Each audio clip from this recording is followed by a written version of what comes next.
Ladies and gentlemen, I'd like to welcome you to the July 7th, 2017 South Coast Air Quality Management District Governing Board meeting.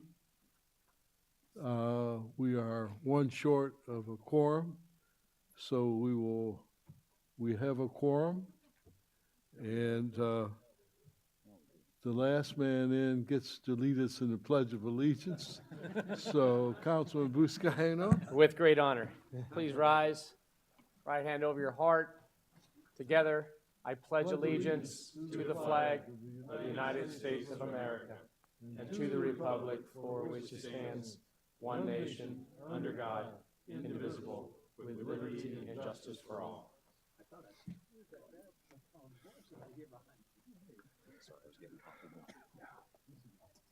Hey, Sean.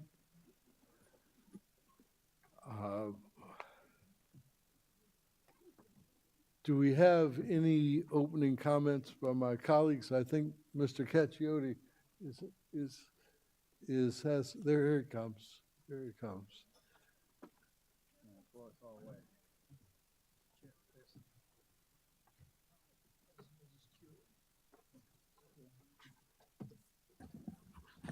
Dan, would you come up on the side? Mr. Chair, I may have some photos. I don't know if you got the photos yet. Every board meeting, I usually take the bus in, and today some of the students joined me in the bus, and I wanted to show you some of our this is one of the stops at Cal Poly Pomona. You'll notice in the background is the farm on the left. This is off of Amar, and I forget if it was a temple or there's a picture of the university. Go on. And this is our first stop at the Almonte Transitway on Santa Anita, just off the 10 freeway. And this is our final stop. This is right in front of SCAQMD, where the 482 Foothill Transit bus drops us off. It comes by about every 20 minutes. So when we leave, we left South Pass this morning about 5:53 a.m. near Fair Oaks and Mission, and we got here at 8:12. So I do this just to see that, let people know they really need to improve our transportation system. It shouldn't take me 2 hours and 18 minutes to get from South Pasadena here, when you can drive that way in probably 45 minutes in the morning. And finally, Mr. Chair, one more comment. I know we've got our annual, the bane of your existence and my existence and many of our existence, talking to Judah this morning, is the gas-powered leaf blowers in our neighborhoods. Yes. And we just started our exchange program, and I got Mr. Dan Mabe. I wanted to demonstrate one of the, it's a similar model. Dan, with your permission, Mr. Chair, can you approach this area? Absolutely. Dan, if you can come in the middle here. This is one of the leaf blowers that is very similar to the model that we have on our exchange program. But Dan, if you can explain just before you do the demonstration what it is and about the exchange, about the real loud, Dan. Oh, he's got a mic. Good. There you go. Good morning, Mr. Chair and board members. I'm Dan Mabe with the American Green Zone Alliance. First of all, I really want to give praise and thank the South Coast Air Quality Management District for all the programs and the progressive mind to introduce these technologies for the grounds maintenance industry. The work that you have done has allowed us to expand our green zoning model to over 150 acres of electric-only operations for commercial areas. So I just really wanted to start with that. Coming over to the blower, this is a handheld, but this is currently being used commercially, and I'll just give you a sense of how it sounds in the CFM, which it boasts 530 cubic feet per minute and 150 miles per hour out of the nozzle.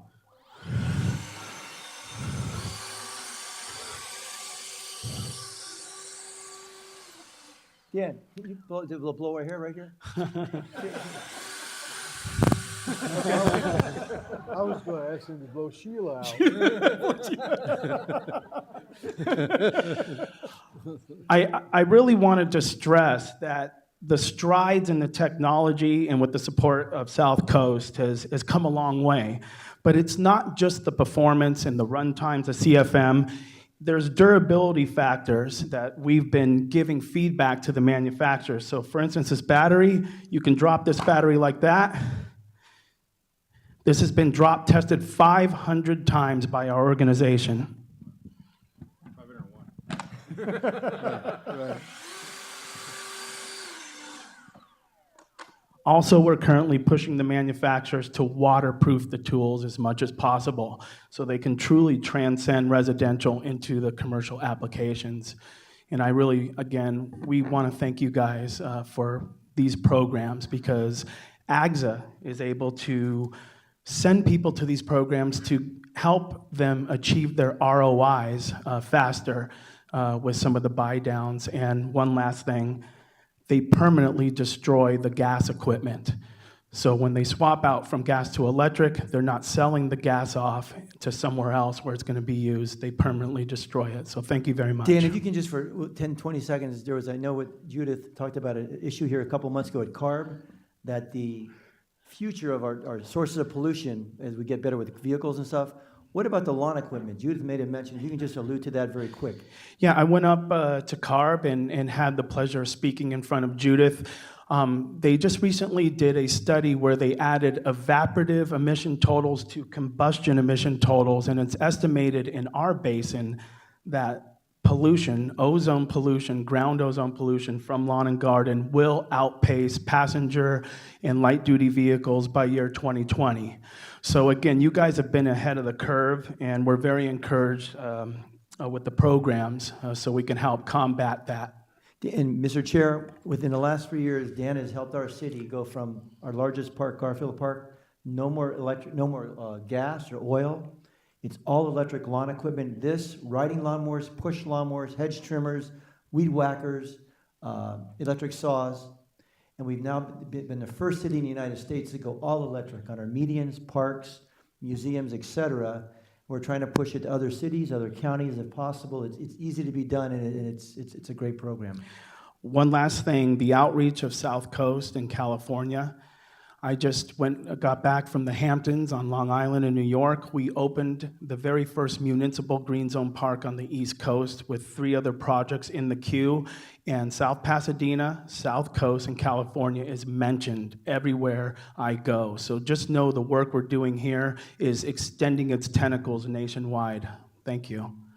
Can I ask a Yeah, quick Benoit. question?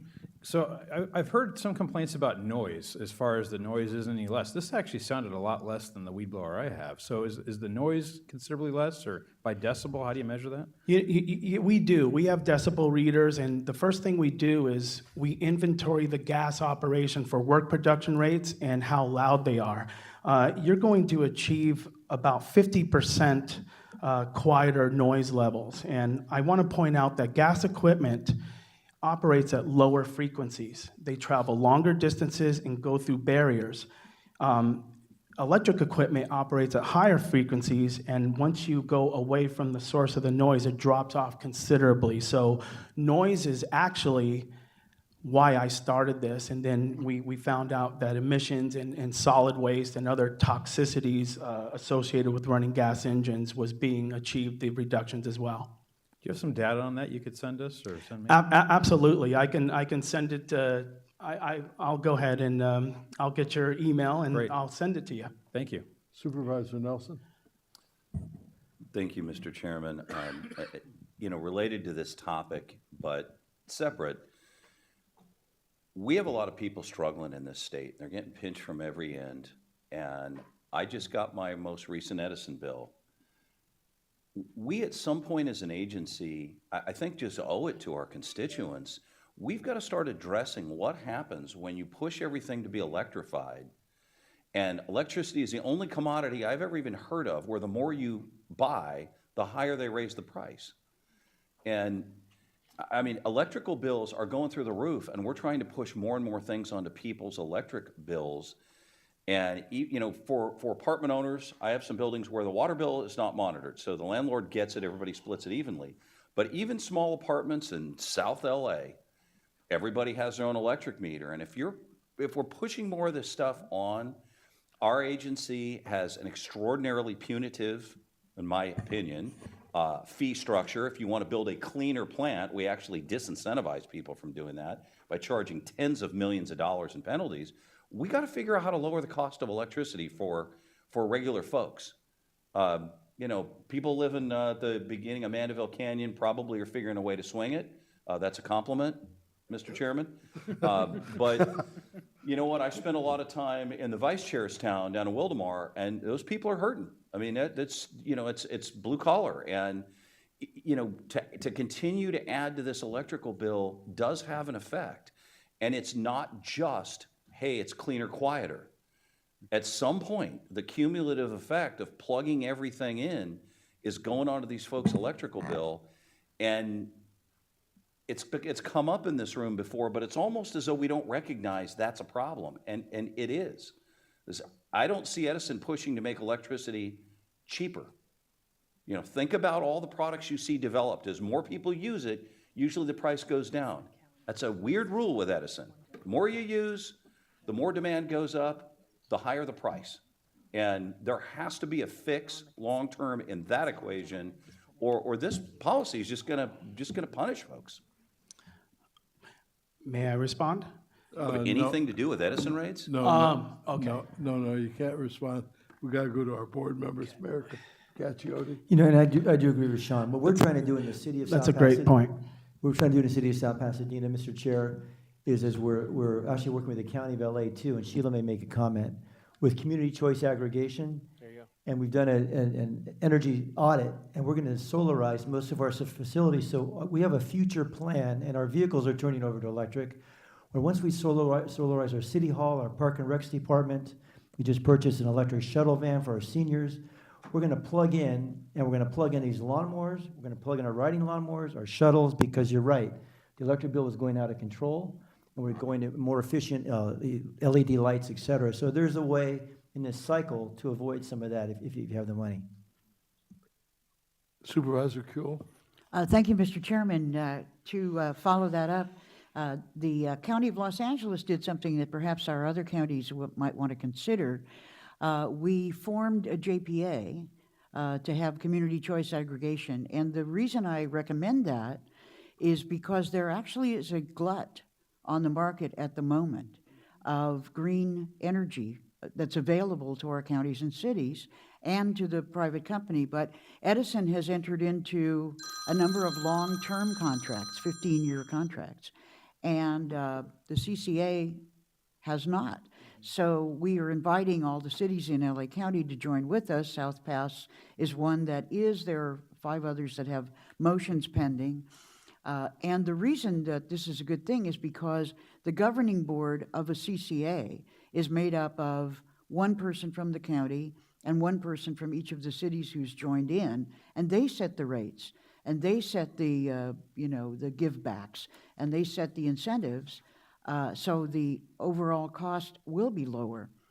The other thing that I think is interesting is that electricity has been a kind of energy that we haven't really known how to store. I mean, even though people think there's electricity in the battery that they buy, and we're just letting it out, it's not exactly right. But with the new technology, we're finding that we're going to be able to store large quantities of electricity. And the reason that's a good thing is that then we won't have to charge higher rates for the higher use times because we'll be able to even it up more.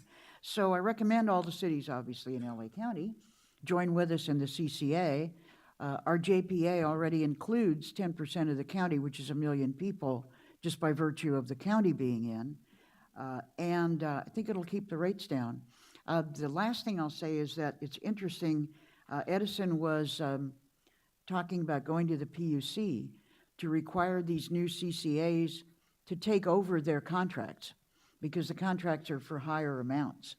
And so we've tried to draw some attention to that at the PUC to indicate that maybe we don't want to get stuck with these long-term contracts and would rather enter into our own.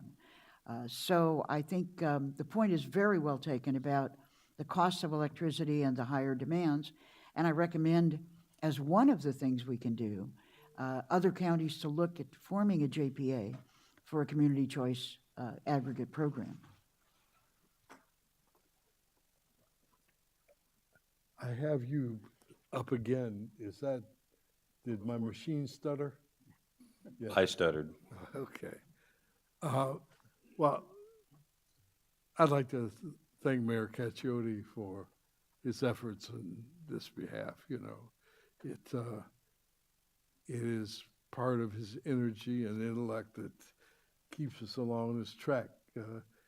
even with it, on Mandeville, we complain about the cost of electricity too. So I give the electric bill to my wife to pay. So trust me, I understand the electric bill. Are there any other comments by any other of my colleagues? Yes. About- If I may, Mr. Chair, I just wanted to let folks know that on June 12th, I attended the press conference held by the mayor of Long Beach and the mayor of Los Angeles about an agreement to clean up the ports on their new Clean Air Action Plan 3.0. But among the speakers was our own Councilmember Buscaino, which I thought actually gave the speech, the highlight speech of the day, talking about the need for action to clean up the ports. And I wanted to just acknowledge if I could get a transcript of that speech, I'd really love to frame it someplace. It was quite an experience. On June 21st, we followed up that with taking Matt Miyasato and other senior staff to a tour of the Long Beach Container Terminal, the cleanest ship terminal in the world, and a really amazing experience. I hadn't been there since they were under construction, and now the first phase is in full operation, and it's a really incredible experience to see how they've been managed to, and Sean, I hope you don't mind, electrify everything at that terminal. They are paying quite a bit of money to Edison to power all those electric operations, but they're happy with the progress they've made, and I really encourage other people to take a tour, which they're more than happy to give to staff or board members. I joined a group of AQMD staff, and Dr. Parker and myself went back to Washington, D.C. last month. And I'll let Dr. Parker speak to his experience there in the Senate of the United States. But I must say that our advocating organization and our staff were very impressive in the efficiency and the way they moved us around and the way that things are getting done. Dr. Parker? Yes, thank you, Mr. Chairman. We met last week with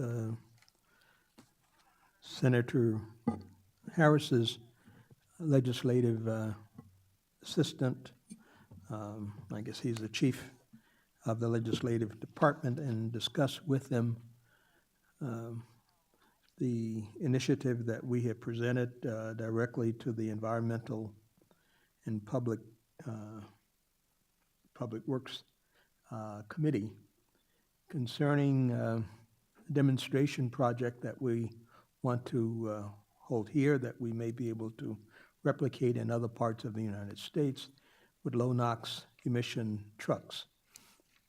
We also met with Senator Inhofe and his chief legislative counsel and staff, and Senator Inhofe came in and met with myself, Dr. Miyasato, and Executive Director, Mr. Nastri, and was very, very cordial and receptive to the proposal that we presented directly to them, and talked about the way that we might be able to go about having this funded as quickly as possible, and talked about various different avenues to do that.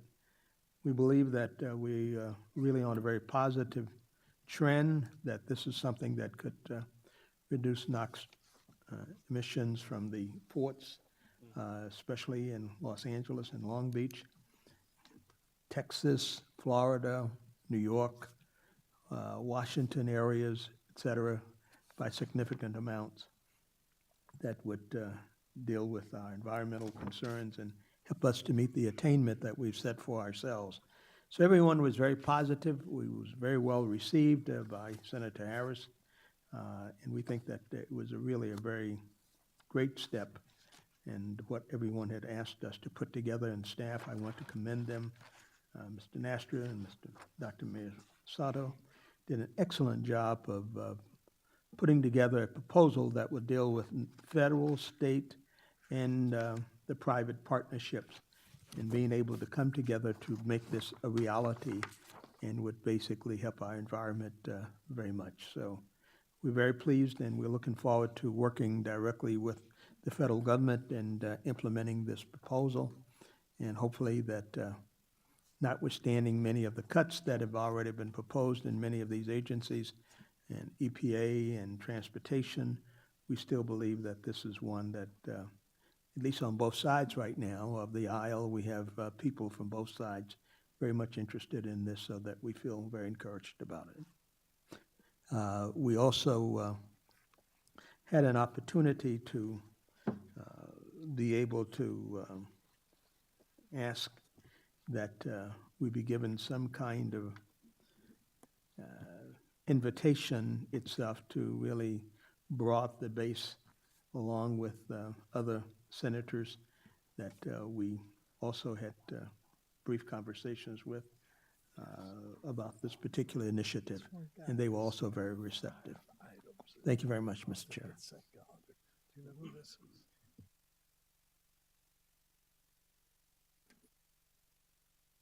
Thank you, Dr. Parker. I would like to acknowledge today the presence in our audience of the new class of 2017 interns. Would you please stand and be recognized?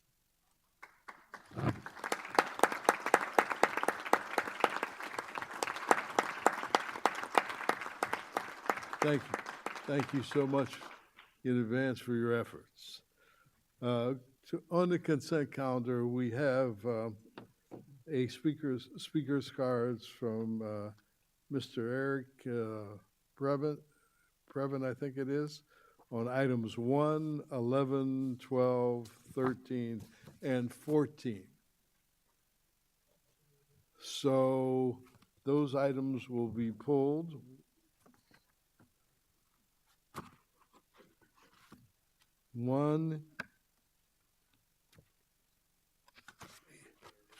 Just a bit, just one moment, because we may have some more. 11, 12, 13, and 14. Will you be using the full 3 minutes on each item? There was also 41. Is that coming later? Later. Yes. I mean, I'll just speak for 3 minutes and try to cover all those items if that's what you'd like, or I would, I'd prefer, I might need a teeny bit more, but maybe less time. It's up to you. That's great. Should I give it a try? Thank you very much. Yeah. And 41, we're taking out of order, so, Will I be given time separately on that one? yeah. Just, Mr. Chairman, if I Yes. can, since he's going to be speaking to item number 14, I'm recusing myself from this item because of financial interest in Google, which is materially affected by this item, and since he's been speaking to it, I'll be leaving the room. Are there any other items? Yes, Supervisor? Thank you, Mr. Chairman. Similarly, I'm recusing myself from item number 14 because of a financial interest in Google, which may be affected by that item. Okay. Mr. Chair, I'd like to also recuse myself on that item. Similar 14? interest in Google. Thank you. Okay. And Mr. Chairman, I have to, for agenda item number 8. You'd like to pull 8? I'm not pulling it. I do not have a financial interest, but I'm required to identify for the record that I'm a board member of the California Air Resources Board, which is involved in this item. Okay, Mayor Caccioti? I'd like to pull item number 3 just for a description of the program for the switcher trains. And on item number 4, I may need to ask Kurt a question. Kurt, or the legal department, this involves the air filtration equipment down by the ports of Long Beach. I know it involves also the Attorney General's office. I'm a Deputy Attorney General working for Javier Becerra, so I don't know if I need to recuse myself from this issue. That'd be item number 4, the transfer funds for the installation of air filtration systems. The Attorney General just negotiated the SEEP with that company, so I'm not sure if I need to recuse myself from that one or not. I wouldn't think so, because it's, but I just wanted to be safe. Yeah, I mean, the easy thing to do is to recuse yourself. I think you've already announced your interest, so. Okay, I'll recuse. Yeah. Thank you, Kurt. Thank you for being so patient and waiting. It's my pleasure. Commence your, Mr. Chair. oh, I'm sorry. we have Wayne. Staff wanted to pull item 27B, attachment 5, the South Coast AQMD position on cap and trade reauthorization, and I can discuss that. 27 Yes, B5. C5. Is it Okay. B5 or C5? B? it's attachment 5 at 27B. Okay. Okay. I tried to get you in before, and No. now I got you in. Are there any other comments? No, I think that's Okay. it. I just have one final question, which is, because I've never been to this meeting, I do have a general public comment. Is that a separate matter completely? You have a what? I'm A sorry. general public comment for this body, things that are under their not necessarily under their jurisdiction, but under their That'll jurisdiction. come under public comment. Okay, fine, that's coming later in the meeting? Yes. Fine, fair enough. Okay, well, what an exciting opportunity to come before this hallowed body. Of course, I know Supervisor Kuehl and Mr. Buscaino, and I'm pleased that so many have come forward with the Google recusal. I think it shows that there's an attentiveness to those conflicts. Although I don't quite understand the scope of anybody's holding, it is interesting to note. And YouTube obviously is a great tool for getting outreach, and I think we have a lot of good messaging to work on in this group. And so you're spending $250,000 with YouTube to do that. It's owned by Google. I'm not sure, why we would recuse on something like that versus other things, but it is good to see that we're doing it. I wanted to also comment on the increase in compensation, item 13, for the hearing officers. I think it's important to do that. I was understanding that it's something like $300 and something thousand increase or some sort of a cost overall for the board, and that the total costs are under $1 million for these hearings, where we have hearings, I guess, in front of this body. It's a relatively small amount of money, but they're robust increases for the hearing officers. So hopefully this will help retain them, I guess. That's the idea. I noticed that, are these full-time hearing officers? It doesn't sound like they're in constant hearing, yet they're making a very nice wage. So I think kudos on that. And I know that you're going to be amending the meal reimbursement provisions in your code, which also I think are going to bring it into kind of the travel. You do a very good job of disclosing where you're going. So kudos on that. And item 11 is about extending some contracts and amending some contracts. And when you have panels of contracts of firms that you work with exclusively, it's good to still call it, rather than just amend them and elongate them, but to have RFPs. And I know you have a provision for doing that, and I've been following a little bit. You seem to do a good job. And I think it's important to hear from the public on all of these items, which I know this body has been focused on. And last week I read in the newspaper, the last meeting in June, there was a kerfuffle down here, and the body kind of reacted by suggesting some changes to the rules for engagement with the public. And I would just caution about moving in the direction of shortening the time, because these are complicated matters. And this body in particular handles a lot of technical details. No, I'm going to speak on that in item 41, right? Yeah. But I just wanted to reference that these items that I'm talking about today are the kinds of items where vigilance and attention are so important for this body to be able to do its job effectively. And I know that the whole point is really to reflect, the public's interest, even though you're all appointed by various ways. And there are allegations, which I'm not studying at the moment, that these kinds of small recusals have nothing to do with the larger conflicts that may exist with the way things are funded. But let's move forward, and I appreciate your taking the time to hear from the public. Thank you. Thank you very much for your testimony. Are there any further comments on the consent items? Yes, Mr. Chair, if I may, I have to deal with my other items that I have potential conflicts with. On item 4, I'm recusing myself because IQ Air is a potential source of income, which is materially affected by this item. They and others have made contributions to my employer, Coalition for Clean Air. I'm recusing myself from agenda item number 5 because Port of Long Beach is potential source of income materially affected by this item. And on items 9 and 34, I'm recusing myself because contractual relationship between Sonoma Tech Incorporated and my employer, the Coalition for Clean Air. Any other, Mayor? Thank you, Mr. Chair. I do want to pull item 13 and talk about it. I know he talked about it, but Okay.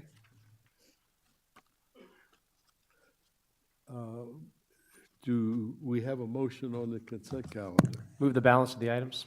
Second. It's items 1 through 22? 16, correct?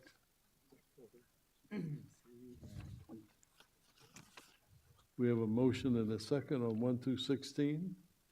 122, isn't it? 22? 1 through 22, I think. 22? Except, Okay, I'm except sorry, for 1 item through 13. 22? Except for item 13, Mr. Chair. And I pull item 3. Well, no, because the items that were pulled were just pulled by this gentleman, and he was, did you have an item you I pulled? pull item 3, and Larry How pulled. much? Number 3. 3? How much? 13, okay. Then the balance of the items except 3 and 13? Yes. Okay, great. Is there any opposition? Hearing none, those items are approved. Item 3? Thank you, Mr. Chair. Just wanted some background. I wanted to highlight this, which I think it was a great program, Matt, your department. But it's one of the significant source of pollution in our district are the trains, the diesel trains. We got the Metrolink station here at Industry. A number of Amtrak lines run through all the freight trains. Can you tell us, just so I don't have a picture of it, what this switcher type of trains do, and just kind of overview of the program for us? I don't know if you have any pictures of it, but in the future, some of these, put some pictures in here so we can, I love these demonstration projects. So, thank you, Councilman Cacciatti. So as you mentioned, locomotives are one of the largest NOx emission sources in the basin. We've been looking at a variety of different technologies, and this particular firm, Rail Propulsion System, has identified a way to retrofit a switcher with battery electric technology. Matt, if you can, for the audience, when you say switcher, what's a switcher? So a switcher is a smaller locomotive that just moves cars within a yard, a rail yard.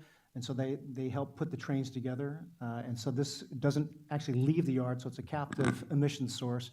So by going to zero emissions, you're improving the air quality significantly within that local region. There are pictures of a switcher locomotive that are contained in the technology committee presentation that staff provided to the committee, so we'd be happy to forward that to you. But this is an opportunity for us to look at a technology to reduce emissions, and this is from funding that was granted by the Environmental Protection Agency, Region 9. I move approval. Second. Any opposition to approval of 3? Hearing none. Item 13. Thank you, Mr. Chair. I understand the need to pay the chair of this committee more than the rest of the members, but I don't understand why the other members aren't paid the same.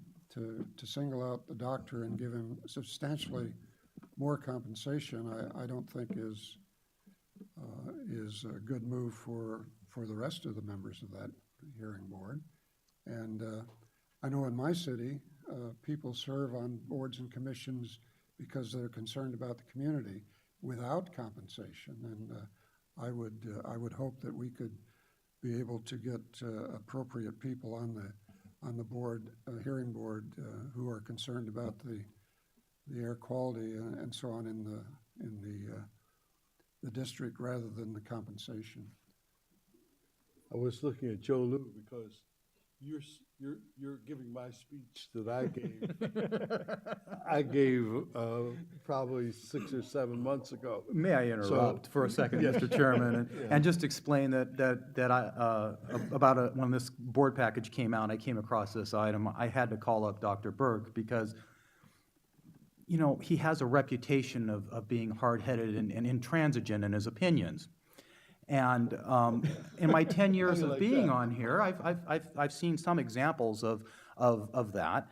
Yet, when I saw this item, I saw that the administrative committee had recommended this, and this position is about a complete 180-degree turn between what his concerns about the hearing board had been in the past. So I had to give him a call and say that this was very good evidence that he is willing to change his mind. And he explained to me why he did that. And he did also ask me to then speak to his wife about the fact that he does change his mind, which I hadn't done yet. No, it was hard-headed. So Mayor, here's what changed my mind.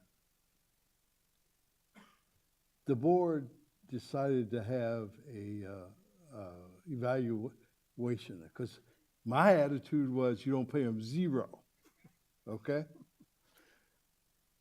So everybody said, well, that's not real, because the state code says that all you have to, that we are required only to provide them with space and supplies. Am I right, Kurt? Yeah, that's essentially correct. Okay. So my thing was, I didn't feel that they were living up to the responsibility, so why not? Because I was the same opinion you were. There are people out there who want to be on this board, right? So, but the board then, and I think that you included, voted for a study by an expert on how to improve our hearing board. So these people took probably 4 or 5 months, and they came before the Personnel Committee, and what they said was that, that this is a judicial body which works at least 4 days a week. And that the compensation of varying board members, because these people that we had doing the study were experts on hearing boards, on air hearing boards. So they said that the compensation should follow the model used by the California Air Resources Board, because you have some people who are sitting on the board who have an extended educational requirement.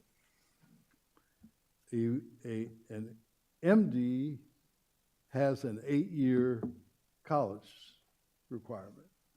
So California Air Resources Board pays their doctor almost 20 times what they pay Judy Mitchell, okay? So, that didn't go down well with me. So it's like Joe said, the first meeting of the Personnel Committee lasted a long time. And so then we had an additional personnel meeting. And what this expert convinced me of, and the other members of the Personnel Committee, since they were join me at the end, is that if you're this is a professional organization that has to deal with the interface between your permittees and the district. And you just can't have a volunteer organization do this. You have to have a professional group. So the guy says, you are going the wrong way. You need to be paying them. You can't pay a doctor what a doctor makes full-time to be on a hearing board. We can't afford that because it just would be cost prohibitive. But to think that you'll get a doctor who's not retired or in the last throes of his professional life for $50,000 a year full-time is unreasonable too. So he said, we need to follow the CARB model, give an adequate stipend to them and raise the other levels of the board members. Now, to be honest, I was hard at it, because as of last Thursday, I refused to go along with giving the chairman more money. I said, I don't get any more money. And when my responsibilities, and everybody works that's on this board, but when most people are not working, I'm still going at it with either Wayne or Matt or Derek or somebody. So if I don't get any more, why should this guy get more? And then it was pointed out to me by the chief legal counsel that this guy is required by law to work one more day a week for 4 days a month. So that was when I caved on the additional money for. Now, on the 5th of July, they had an election on the hearing board, and they had a change of leadership. And I think that what this compensation and the modifications that were offered by this professional that we hired are making a difference. Now, our executive director had substantial beef and went to try and get legislation to change the hearing board. But I think that with the modifications that we're doing here, we're going to be okay. So I don't know if that gives you any solace, but that at least gives you how I got from don't give them nothing to where we are now. And it was a long and torturous road for me. So that's where we're at. And that's what Yvonne has to go through? Change her mind? And Autumn. And Christine. So. But not your granddaughter, she changes her mind. No, right. So, I don't know what the pleasure of the board is on this item, but we spent an inordinate amount of time and effort and money to come to this proposal. So, I will entertain a motion one way or the other. I'll move approval. Second. We have a motion and second for approval. Will the clerk open the roll? Because I know this is going to be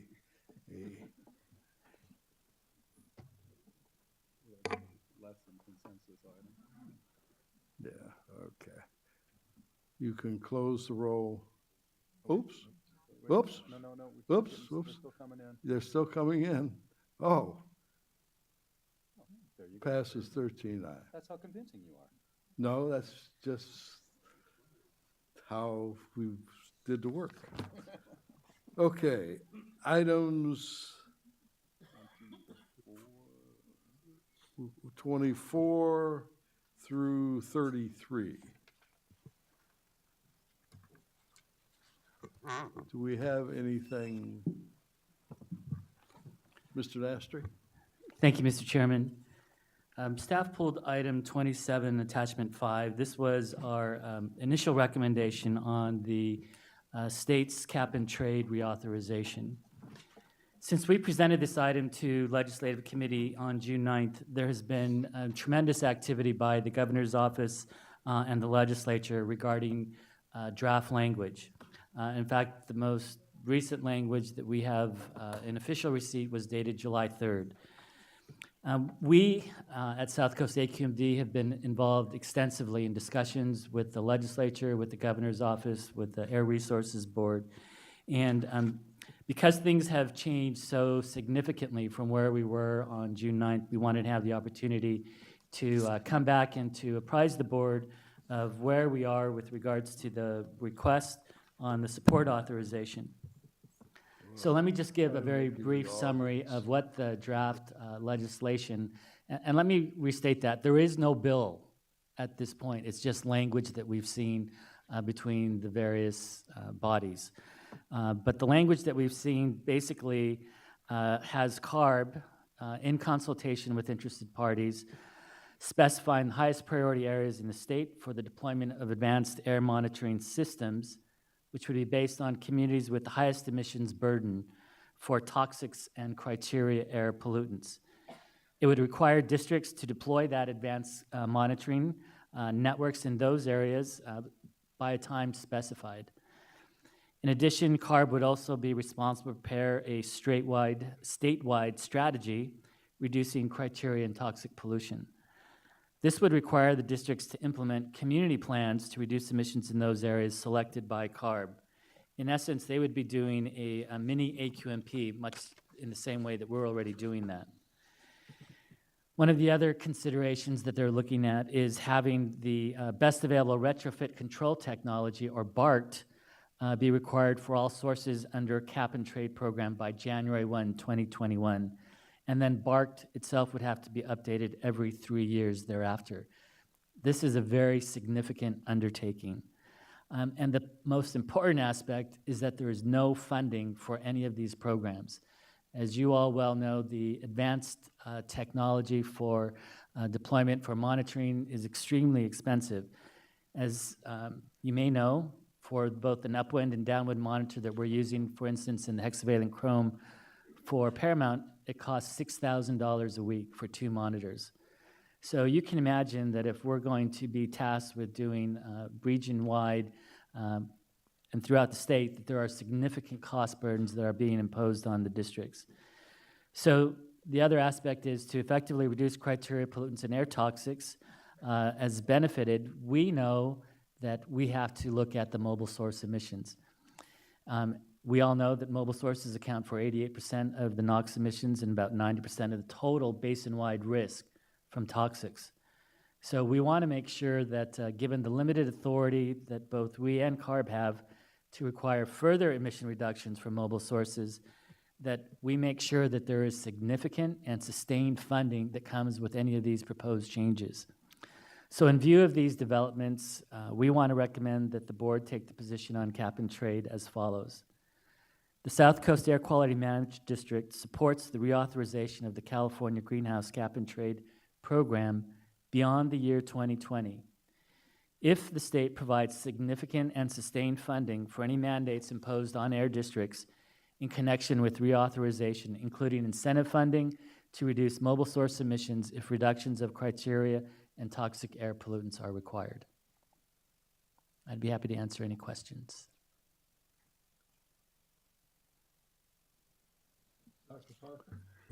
When you use the word significant and sustained funding, it seems very vague and to me that I'm not a legislator. We've got folks here that have worked in Sacramento and the federal government.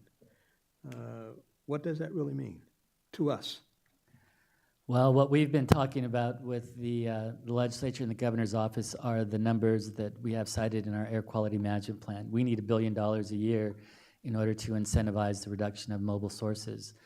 But when you look at the addition of the community toxics program, that's also an additional burden. We had estimated that for us to go forward, much in the same way that we've done in Paramount, would cost us about $7 to $10 million a year. And we believe that it would take us about 5 to 10 years in order to implement that program.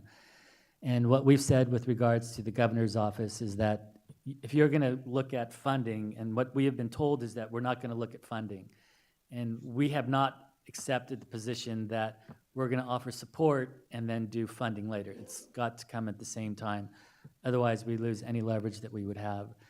So on the monitoring side, we've said that we believe that $10 million a year just for the South Coast. We recognize that if you're looking at toxics facilities, they're going to be concentrated in the fairly urbanized areas.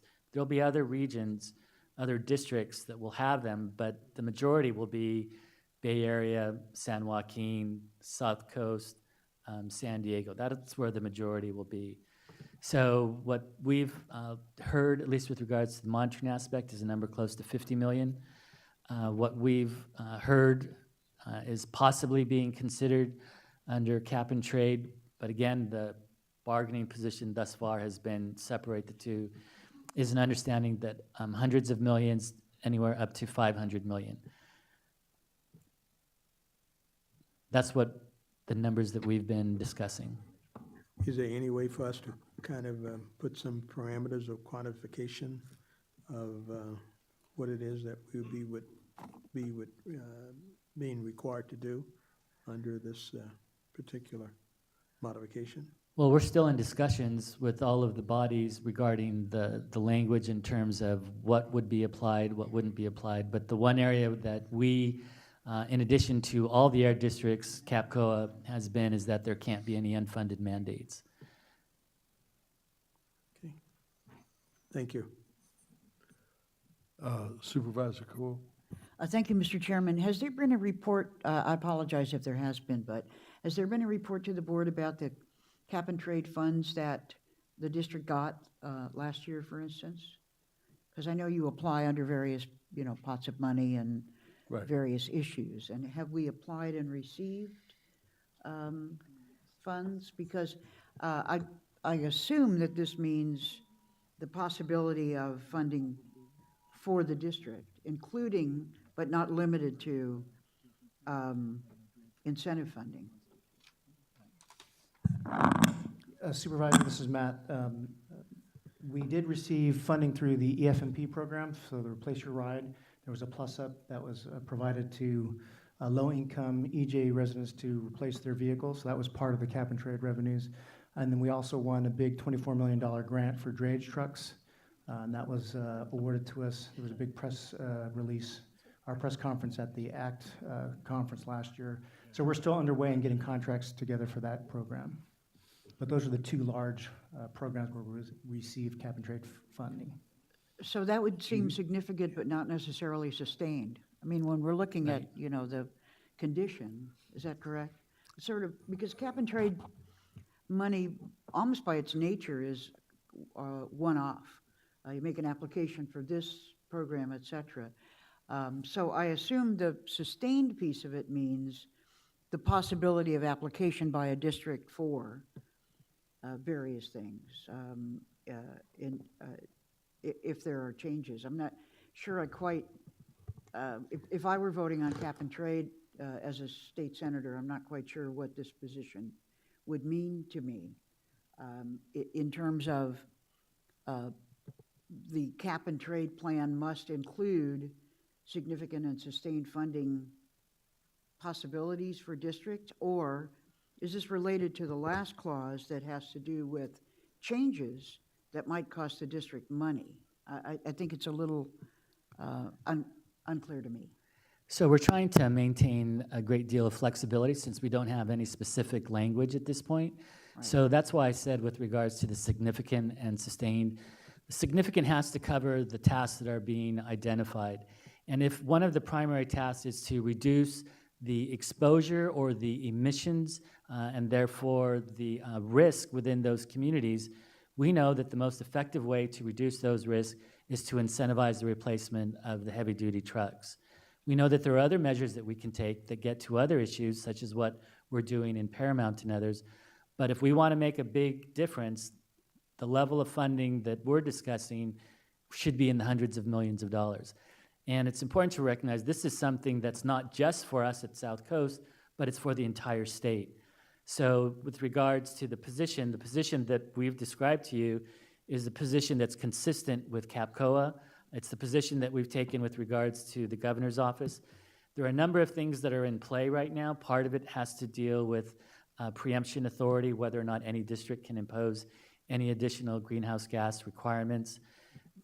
At this point, it's very fluid. CO2, not all greenhouse gases. Carbon dioxide only. CO2, I At least stand in corrected. the draft that's been circulating. Thank you very much. But my point being is that there are authority issues that are being addressed. There's a lot of things that are being addressed, and we want to have the maximum flexibility. And one of the things that we don't want to give away is our support without some type of commitment for funding. Thank you, Mr. Chairman. The question that has arisen is this bill really going to succeed or is it not? So are we causing ourselves this grief for something that's not going to materialize? Or, in your opinion, is this going to be approved? I believe that it'll be approved. I think the question is when. I don't believe that what we've been told is that they wanted to have a deal within next week. And I think it'd be very difficult to marshal the votes, but I'm not going to underestimate the governor or the legislature to get something done when they want it done. Having said that, even though I don't see the votes, we do believe that something could get done after the recess if it's not done by next week. But what we want to make sure is that we preserve our ability to stay engaged with a position with regards to the negotiations.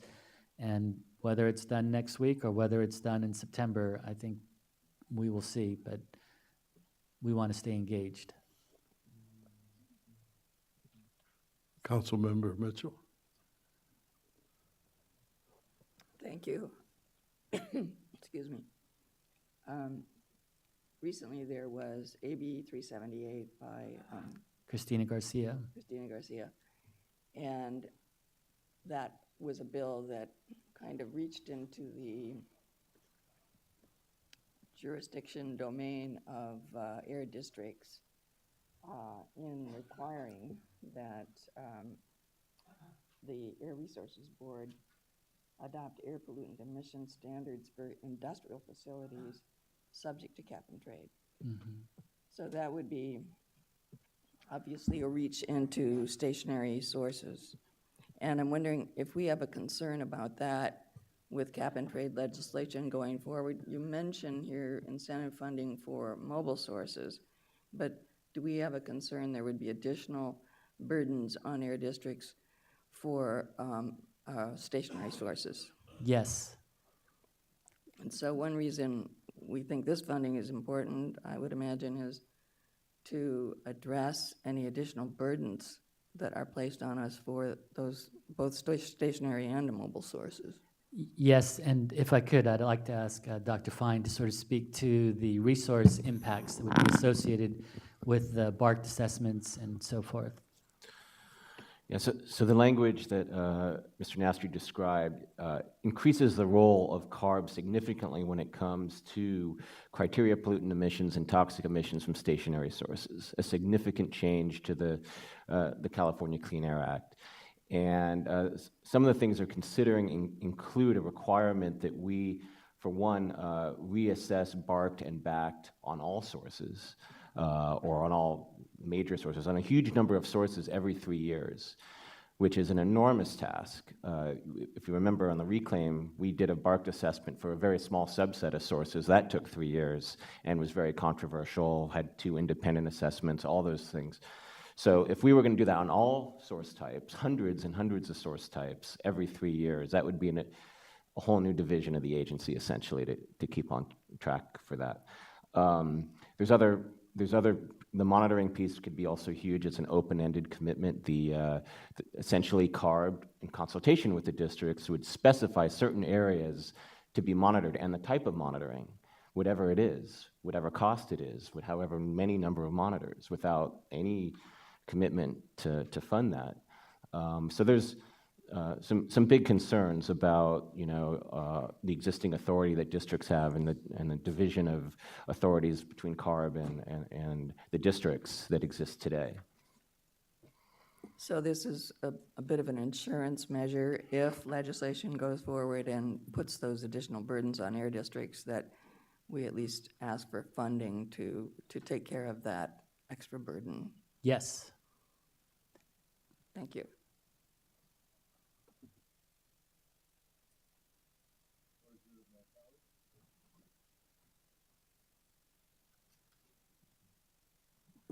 I'll move approval of item 27.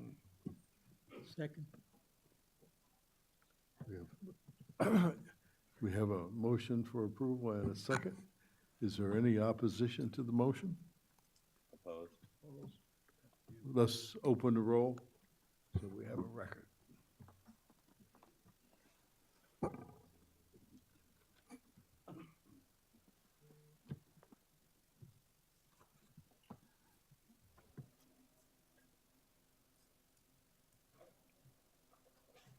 Close the roll. Motion passes 9-4.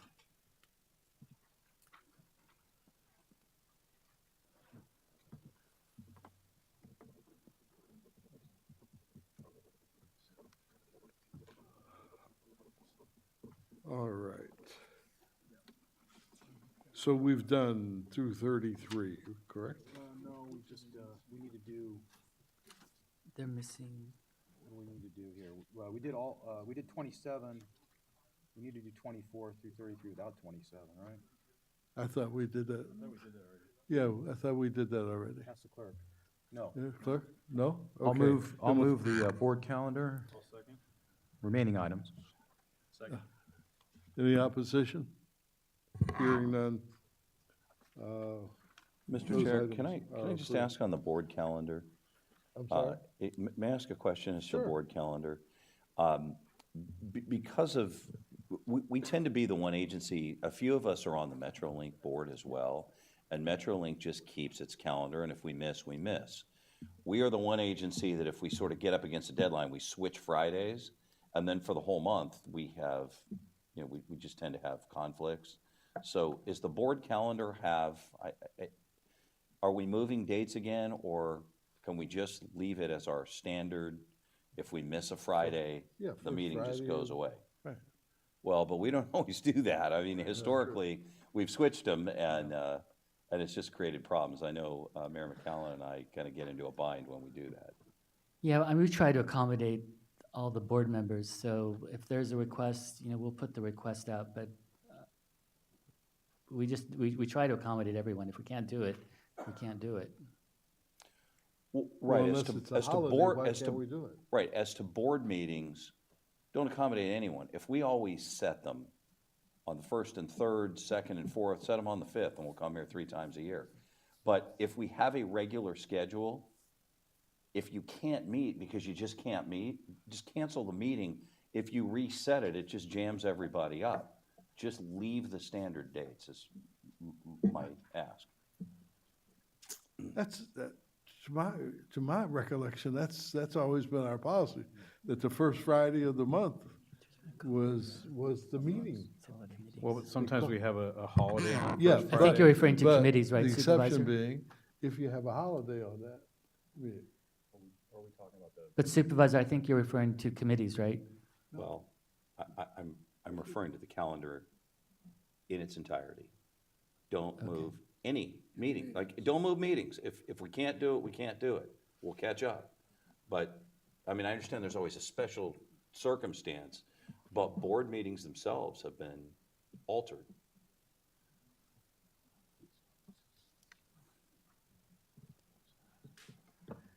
Thank you for your comment. I'm not aware of a governing board meeting being changed. Committee meetings, Well, I am all aware. the supervisor is saying is if we have a meeting scheduled, just leave them that way. So that, Okay. look, I'm the last one to talk about this because I have no schedule. I'm retired every day Saturday for me. So, but there are people here who have, you know, Have you had responsibilities. I mean, So, look, call me crazy. McCallum and I are both the ones that we got on MetroLink because we agreed this was a fixed schedule, and we've had conflicts. Now, maybe we're just imagining them, we're not, but we've had conflicts. So it's just an ask. We think we're making up to it's a accommodate reasonable someone ask. else's schedule, and it just jams up. If it's gonna be the first and third, just that's it, no exceptions, and we'll just roll with it. it's a reasonable ask, Supervisor. It's a reasonable ask. Okay, we've gone through 33. I see. I'm So going- you're missing the epiphany. Let's just enjoy this. Oh, actually, there may have been, even though I just acted like you were a loon, perhaps you actually did get roasted by the schedule, and now the lightning bolt has gone off. Supervisor, I will back you up on that. I know that happens. It does happen. It happens in January, it happens sometimes in July. and it can happen in September. Now, see, that can't be, because the two smartest people in the room just said that never happened. I thought that And I two was smartest thankful people for were the you and comment, I. which is a polite way of saying, you don't know what the heck you're talking about, but I'll just act like you do. So we got the ask, just, if we're the first and third, then no matter what else is going on in the world, if we cannot meet on the first and third Friday, then the meeting's canceled, not set for the next Friday. Right, which moves all the committee meetings a week later. And it just jams everything. And I would say that's not necessarily a bad idea. I'm willing to consider it. The only thing is that sometimes we have items like the budget or whatever that have to be adopted. We might have to consider holding a special board meeting just to do one or two items, but. We can. Yeah. Mr. Chairman, this is an item that I think properly should be discussed in the administrative committee, and we'd be happy to agendize it if you'd Should like. be what? Properly discussed in the administrative As committee. chair admin, I don't want to hear it. No, it's fine, we'll take it to admin. Great. Thank you, Okay. Mr. Chairman. I'll get Sean, I knew I'd get Sean eventually. Okay, so we will take that in admin. And please, Mr. Executive Director, put that on our next agenda. Mr. Chairman, thank you for the consideration. And Mr. Chairman, Hold on, we have, a 35 is outside. Well, I thought that was 35. I'm sorry, Harvey, did you want to speak on 33 or 35? I can't see you. Harvey? There he is. His head's down. 35? 30. See, I would, for a change. We're going to now take 41 out of order because let me give my colleagues some background on 41.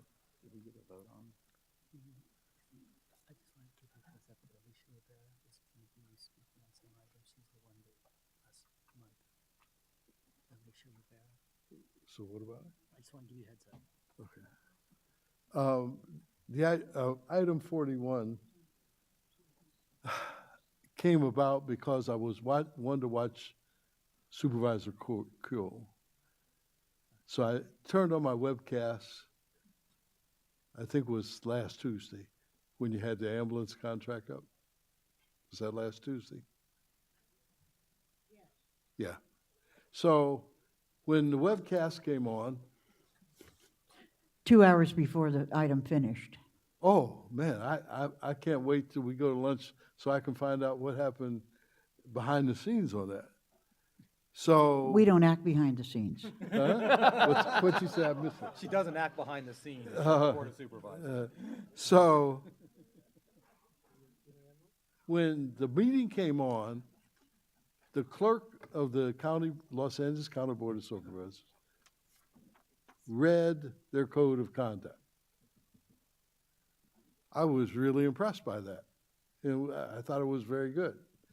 So I called our executive director and I said, do you know, I was watching the County Board of Supervisors, the LA County Board of Supervisors the other day, and they have a code of conduct. And so Mr. Nastri said, well, we have one too. I said, I've been here 25 years. I don't remember a code of conduct. And he said, yes. He said, we have a code of conduct. I said, is it current? He says, no, it's if you haven't heard of it in 25 years.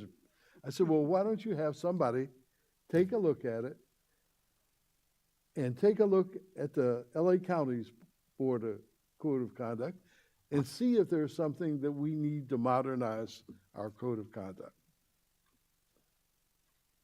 That is the genesis of what is on our board calendar for today. Now, what I didn't realize was that this is an issue which probably needs input from various groups to give them the opportunity to have a say in how we put this together. So instead of putting my colleagues under the unfair burden of having to vote on this today, what I would like to do, with their permission, is to refer this back to our executive director and have him put together a task force of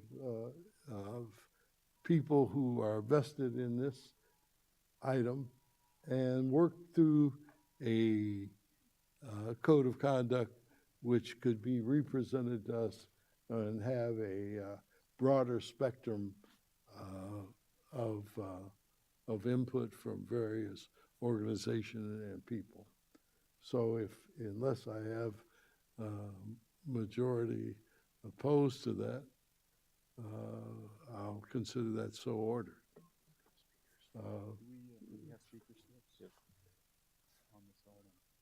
Yeah, but we're not going to hear the item. Right, I was just wondering what we're going to do about the fact that people showed up to talk about it. And, Would they can, yeah, we can, Supervisor Kuhl.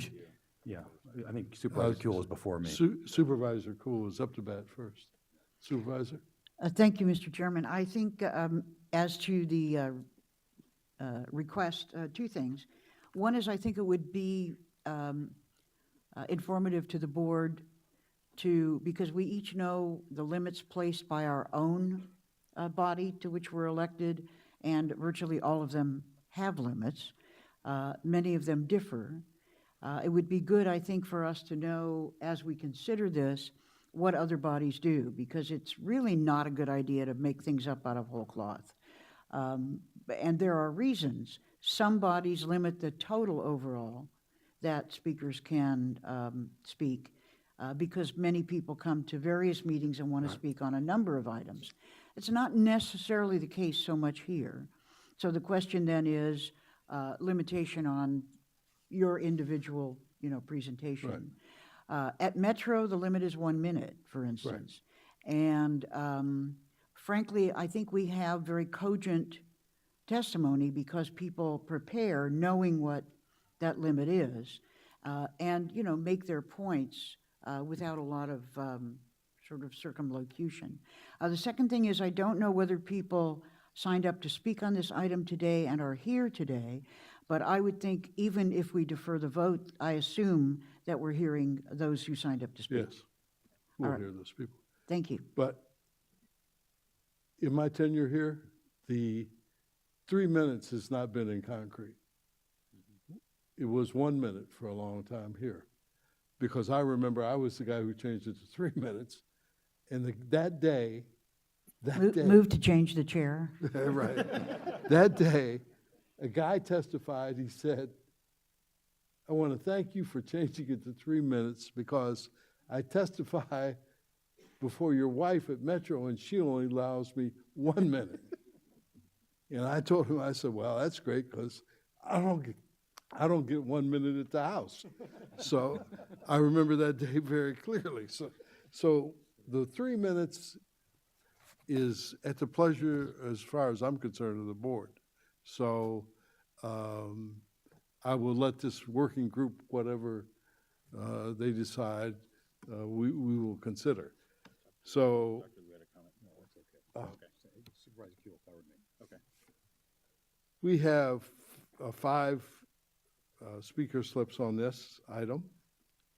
And it's Mr. Eder is first. And then Florence Galibrian? Galibrian, thank you.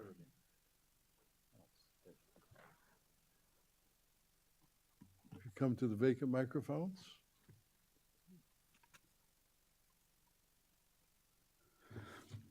Good morning, board. I'm Harvey Eder. I'm speaking for myself and for the Public Solar Power Coalition. I had forgotten or wasn't aware that we used to be 1 minute, but anyway, I think it should be at least 2 minutes with options to go higher than that, higher than 3 if there's a need for exchange or whatnot. And I think it's important.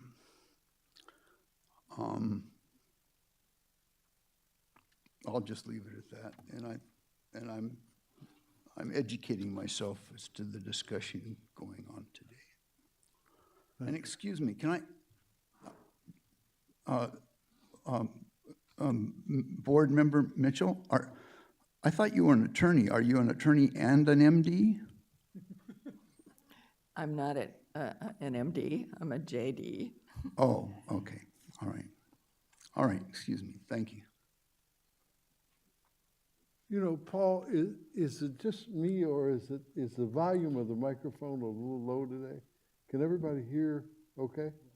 Or it's just my hearing, huh? Okay. Would Adrian Martinez come to the vacant microphone, please?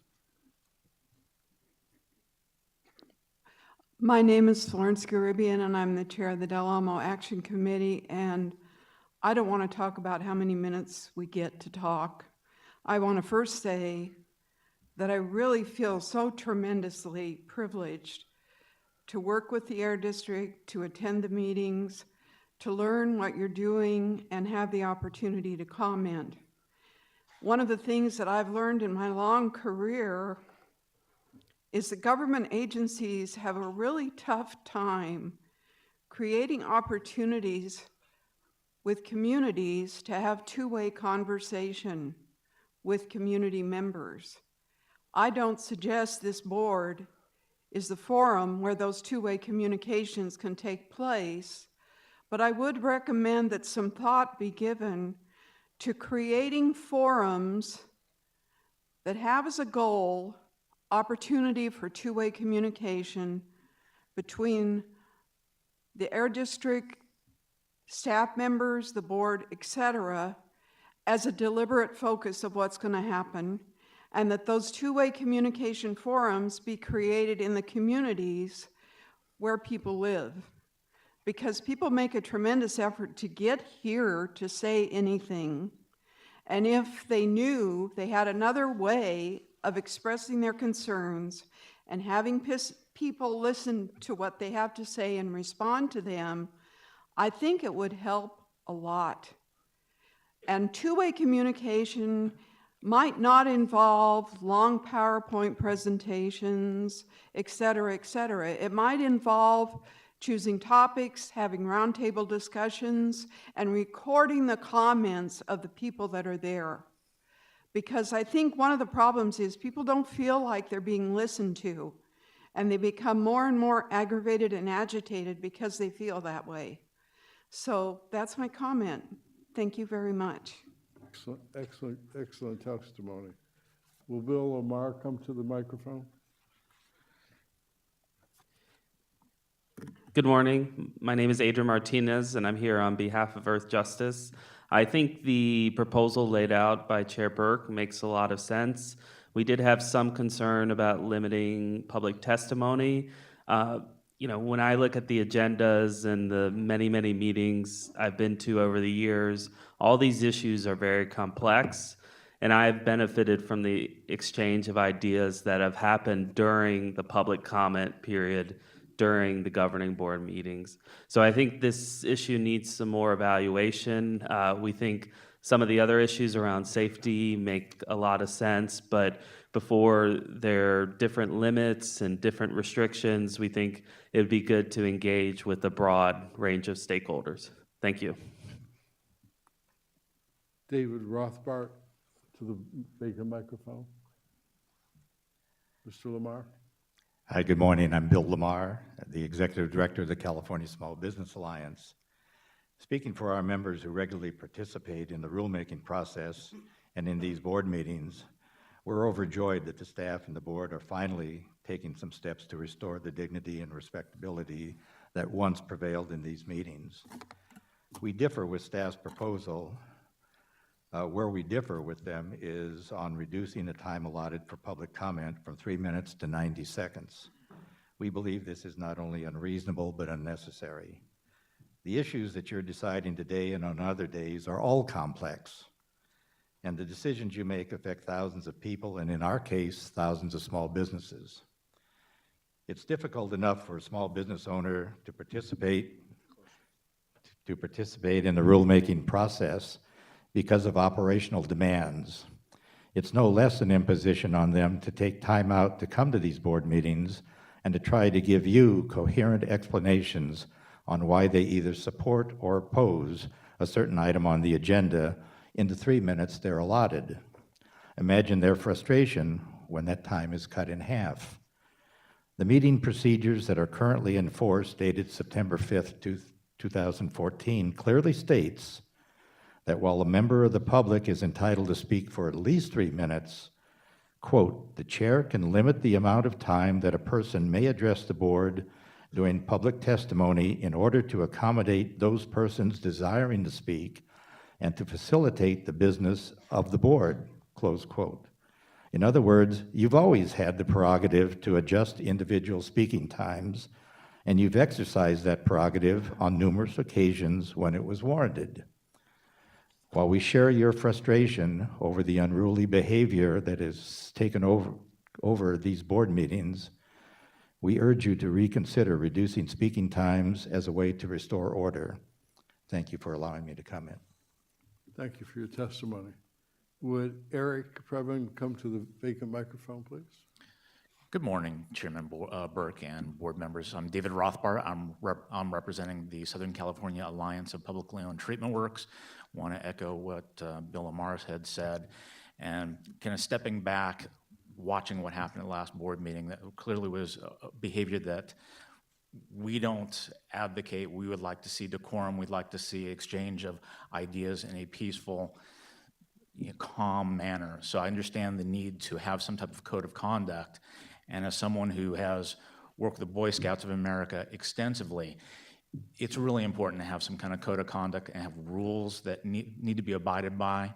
But as far as when we get up here and try to communicate to you with very, very complicated issues that impact a lot of facilities, it's difficult to boil that down to 3 minutes. If we want to boil it down to 90 seconds, it's very hard to communicate that to you.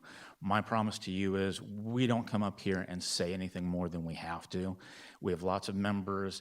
It's easy to have one person represent a whole number of different entities, and we'd like to continue that in an efficient way. Thank you. Thank you, Chair. It's Eric Previn from Studio City, and I took note of this proposed rule change with some concern, and I have been to the County Board of Supervisors in Los Angeles and also to the City of Los Angeles from time to time. Thank you.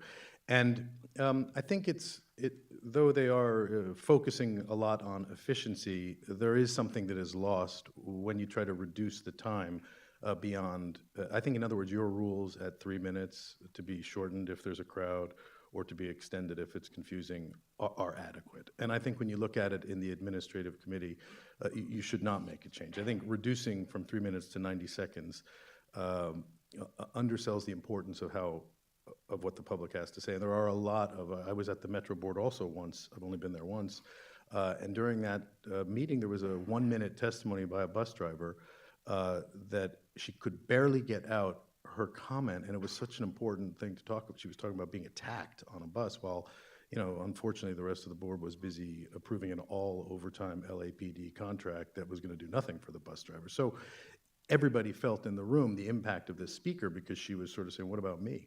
And you can't gather that stuff up in 1-minute bots. Most people are not professional, smooth speakers who sound like newscasters. Most people are Angelinos who are doing their best to talk about the emission that's nearby or the way their kid has a terrible condition because of what's happening nearby. So, I would ask that when you bring it back to committee, you agree to sort of stay the course. And regarding the idea that you referenced, sir, about the audio recording that fills the hall at the Ken Hahn Hall of Administration, sort of warning people not to throw bananas and there'll be no, attacking of people. It's like, it insults the public of Los Angeles County, if the truth be told. Now, it was implemented, to be fair, after Mayor Antonovich, who I think the 3 minutes sounds familiar. I think that Mayor Antonovich, who I know served on this group, may have been the one who said, let's give him 3 minutes. It's crazy, because he was a kind of a, I didn't agree with him on every single thing, but he was an open government guy. He sort of felt that you have to hear from everybody fair and square.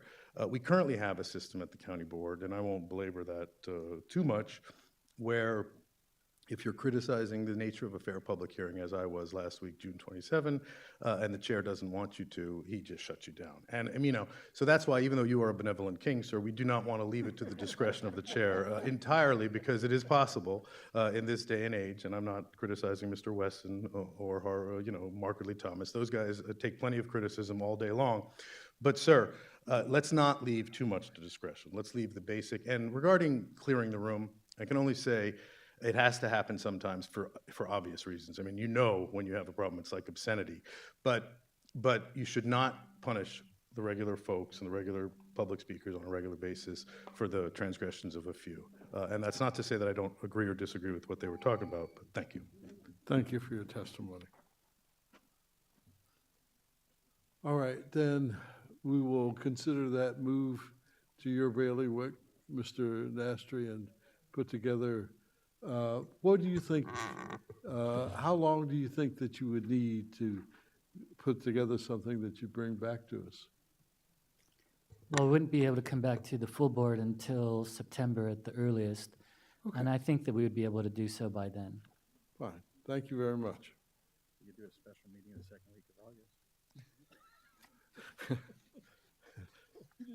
Say, Sean. Ben's over here messing with you. You missed the whole Hey, thing. Sean, we could do a special meeting the second week of August. Well, just kidding. As I was kind enough to point out to Wayne, not only do we in fact move our calendar, but we actually move them, not because we have a conflict on a Friday, because how many holidays are on a Friday? We actually move them because there's a holiday on the other day. Right. But since we already were taking that day off anyway, we'd hate to jam everybody up. So why not just screw up the board schedule? Just thank you for pouring further salt in this one. Sorry, Sean. Okay, item 34.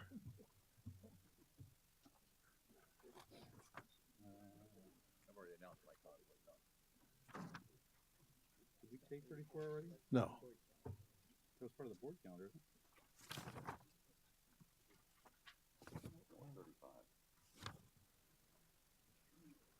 So staff has a presentation on 34, but did we Yes. already pass 34? Yeah.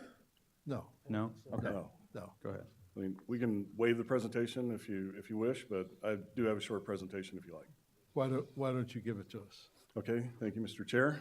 My name is Tracy Goss, Planning and Rules Manager, and I'm here to speak about the Supplemental Environmental Projects Fund that we're now proposing to award contracts for monitoring systems around the Torrance refinery that was formerly owned by ExxonMobil, but now owned by PBF Energy.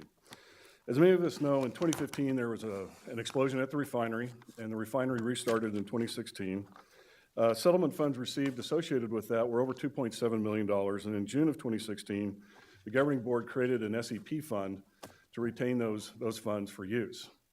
The settlement agreement isn't like a lot of other settlement agreements in that it does not require that there be emission reductions associated with the use of the funds, yet it be used to benefit the residents of the district. At the board's discretion, the funds are to be used to benefit the city of Torrance, either within the city of Torrance or to benefit the residents themselves. We did have an extensive process, and one of the elements of that process was a community meeting on August 24th of last year where we solicited comments from the community about how they think is the best way to use those funds. And we did receive quite a bit of feedback. We also had a really good turnout. And so we did put that together in the form of an RFP that went to the board in September of last year. We did have bidders conference and office hours to assist those that may want to submit proposals.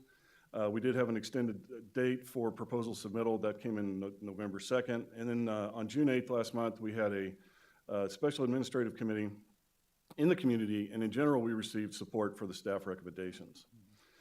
Regarding that community meeting in August, by far the things we heard that the community wanted was air quality monitoring, emergency preparedness, community outreach, and education, improvement in a siren alarm system with multimedia public notification. So in case there is an incident at the refinery, the word can be spread quickly and fastly, which is a real word. And then also infrastructure improvements. We did receive 15 proposals, totaling requests for over $15 million. They generally fell in the monitoring alert, public notification system, modeling, emergency preparedness, public education. Because we did have proposals that included monitoring and some that did not include monitoring, we did have 2 evaluation panels look at the proposals. This is a table of the 7 proposals that met the minimum technical criteria. As you can see, the City of Torrance and Sonoma Technologies are the 2 highest scoring proposals. Both had monitoring and alert systems as a part of their proposals. The 2 highest scoring proposals did represent the most complete projects that would benefit the community the most based on the feedback we received. Both contain a monitoring and alert system, but to fund both proposals could actually cause confusion and be duplicative. So what we're looking to do is combine the best elements from each proposal, one being the fence line community monitoring from Sonoma Technology, integrated alert notification system with the City of Torrance, and both proposals had a community input element. So when these monitors are deployed and the information is going to start to be fed to the public, both proposals actually had elements to get that feedback. What we're recommending today is that Sonoma Technology be funded for up to 3 years for $2.17 million. I do want to point out that $1.4 million of that is the procurement and the deployment of the monitors. Fund the City of Torrance for their warning system to integrate with the monitoring, again, for up to 3 years for a level of $600,000. Because we are talking about doing a collaborative effort between these 2, we do have to do some negotiations. So the exact dollar amount may vary depending on those negotiations. So our recommendations to you today is for the executive officer to be authorized to execute contracts with the City of Torrance and Sonoma Technologies in an amount not to exceed 2.7 million funds. Authorize the executive officer to negotiate those contracts, and then authorize the executive officer to utilize the interest earned to help offset administrative costs, which currently is about $11,000. With that, Mr. Chair, we can answer any questions. You know, don't go away.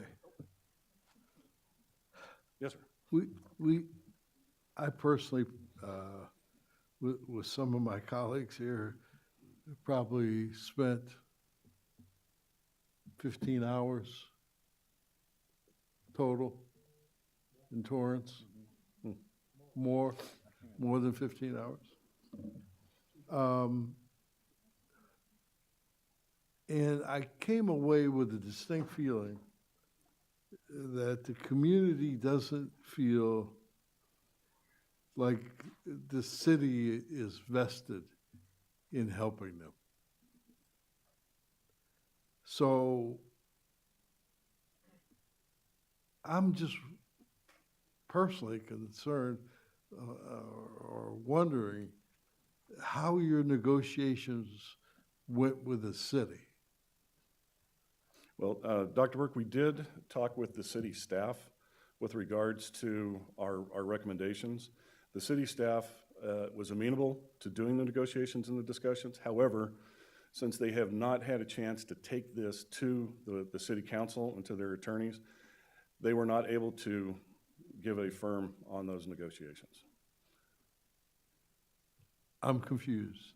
You mean that the information on the cost is what it would be if the city council approves it? It would be for the alert system notification, and that would be approximately $600,000, yes, sir. But if the city council approves it? They would have to approve the What happens if they don't approve it? Well, Mr. Chair, I think we'd have to return. So, if I may, Dr. Burke, if the negotiations don't go well, if we can't enter into contracts and integrate the 2 projects, we can consider taking that money and funding the alert system that was part of the other proposal. But right now, we feel that the city already has the infrastructure and the connections to the first responders in case of emergency that would be the best use of the funds. Have you got a sense of which way the city council will go? No, sir, I do not. Okay. Mr. Chair, I'm sitting on that committee. I'm confused. Why did we consider a proposal that wasn't submitted by the city? That doesn't make any sense. No, we did consider a proposal submitted by the city. Well, why is it that the city is now saying they have issues concerning approving something that they've already submitted? Well, it is different. The city council approved the submittal of the full proposal. Yes. And what we're doing is we're taking an element of that proposal And what the city staff has told us is that they need to return to get their approval for only a partial of that. That's what the city staff has told us. Was that, And I don't know if anybody from the staff is here that yeah, can was address that that. completely explained to us at the time that it was submitted? I was sitting there and maybe I missed something. Well, we had talked about the hybrid approach that we'd have to go back to the city and Sonoma Technology. And in those discussions, there was a willingness to move forward. We felt that was going to be the most cost-effective approach. There were concerns, as Dr. Burke expressed, on the community's part with the city in terms of the confidence. But having the infrastructure in place, we felt that the investment that we would be able to bring to that, along with our oversight and the role of Sonoma Technology, that it would be a good approach. The indications that we've had from staff and with Sonoma is, yes, that's something they're willing to do. My understanding is that it's a formality going to the city council in order to get that approved. I don't expect the city council to come back and say, no, we're not going to do it.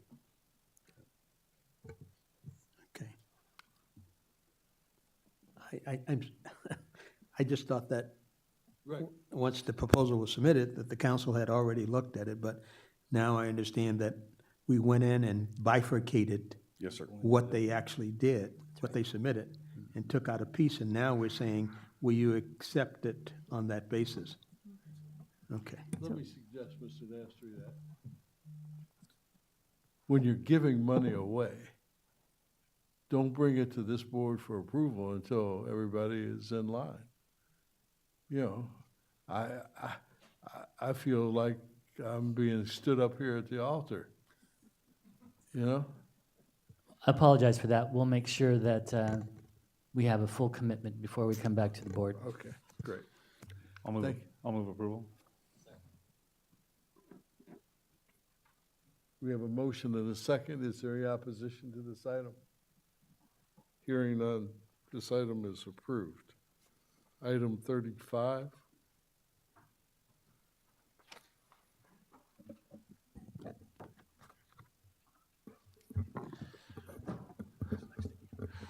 So Dr. Burke, on this item, this is Philip Fine. We're willing, it's a short presentation, but it is largely an administrative matter to satisfy some EPA requirements, but I did hear you may have a comment card, so it's up the pleasure of the board. Yes, Mr. Adder has a card. Why don't we waive the presentation and let Mr. Adder speak? Or Mr. Adder, would you like to hear the presentation? I'd like to hear the presentation. Okay.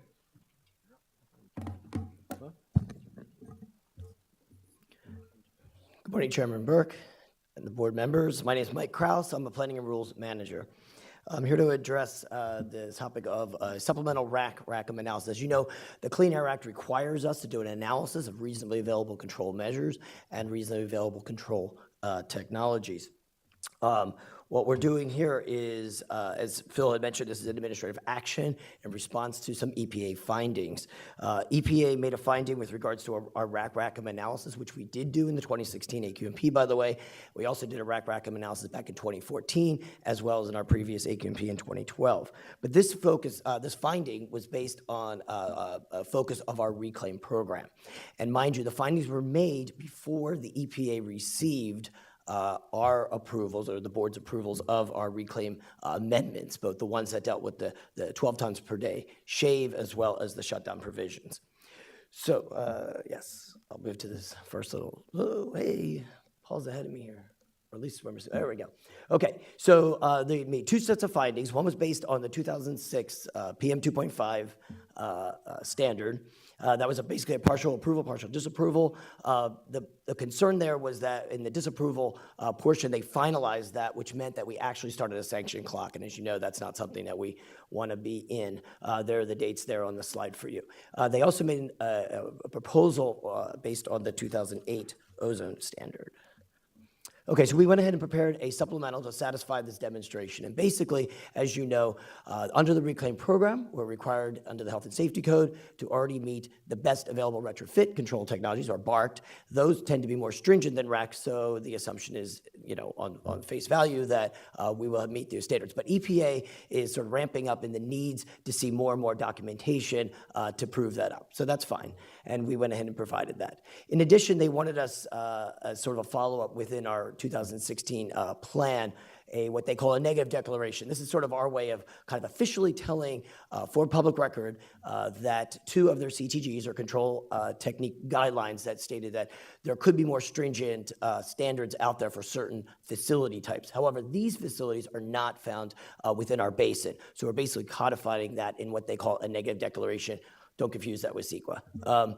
Okay, in addition, that EPA requested that because of the sanction clock, they would prefer to have what they call a parallel process. I myself have never really been involved in this before. I don't know if the agency has actually in the past, but this is a good thing. This means basically says that, that EPA will start to take an early look at this while we kind of go through our own approval process. We went ahead and submitted that. As a result of that, actually, they took action, and in their Federal Register, they have now approved, pending your approval, of the ozone standard RACT analysis for reclaimed facilities.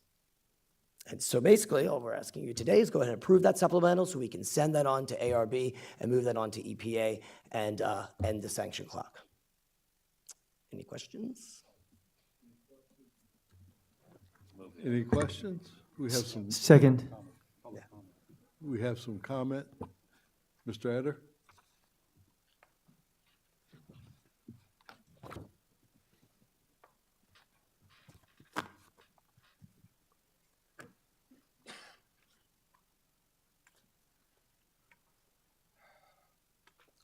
Hello again. I'm Harvey Eder. I'm speaking for myself and for the Public Solar Power Coalition.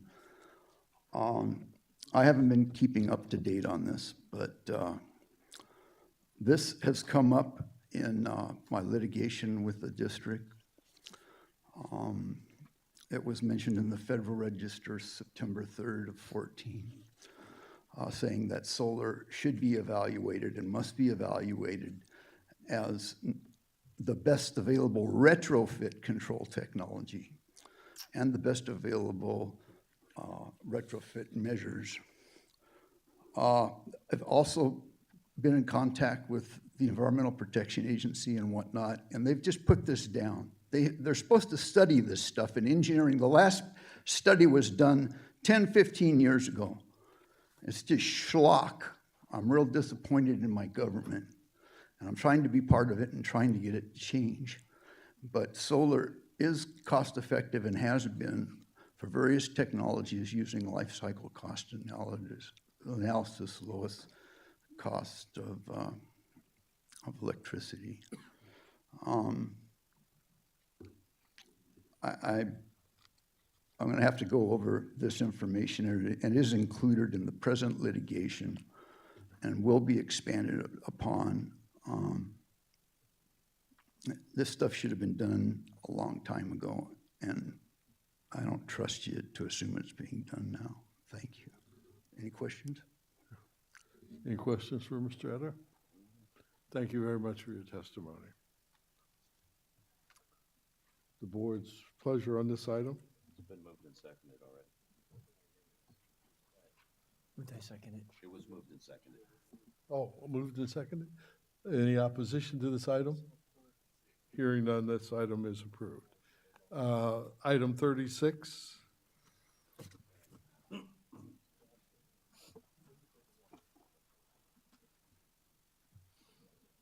Thank you, Dr. Burke. Tracy Goss again.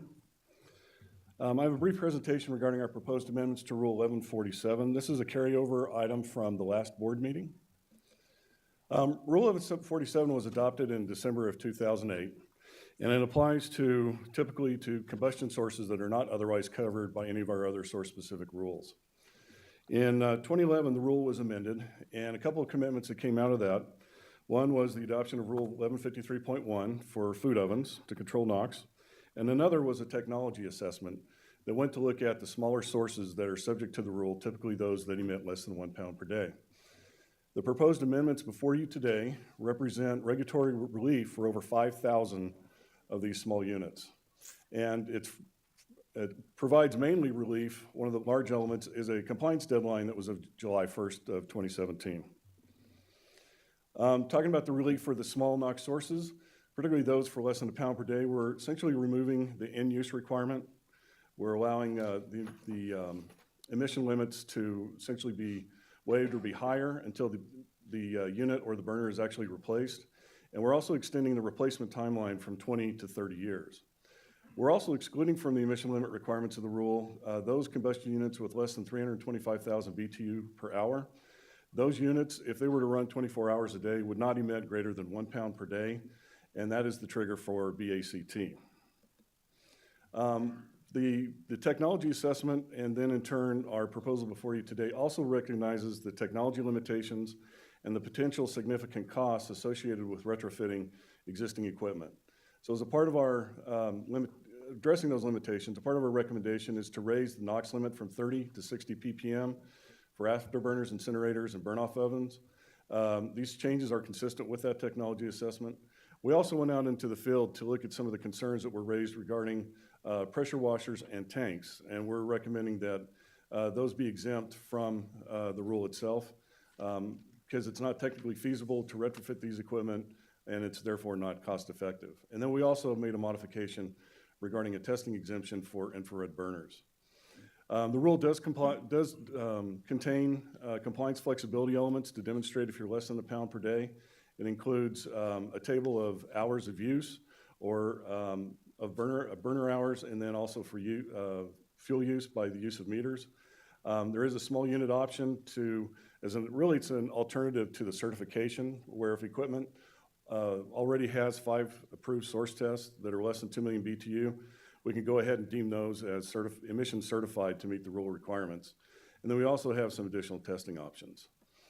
Regarding the overall emission reductions, when Rule 1111 was adopted, we had a SIP commitment of 3.5 tons per day.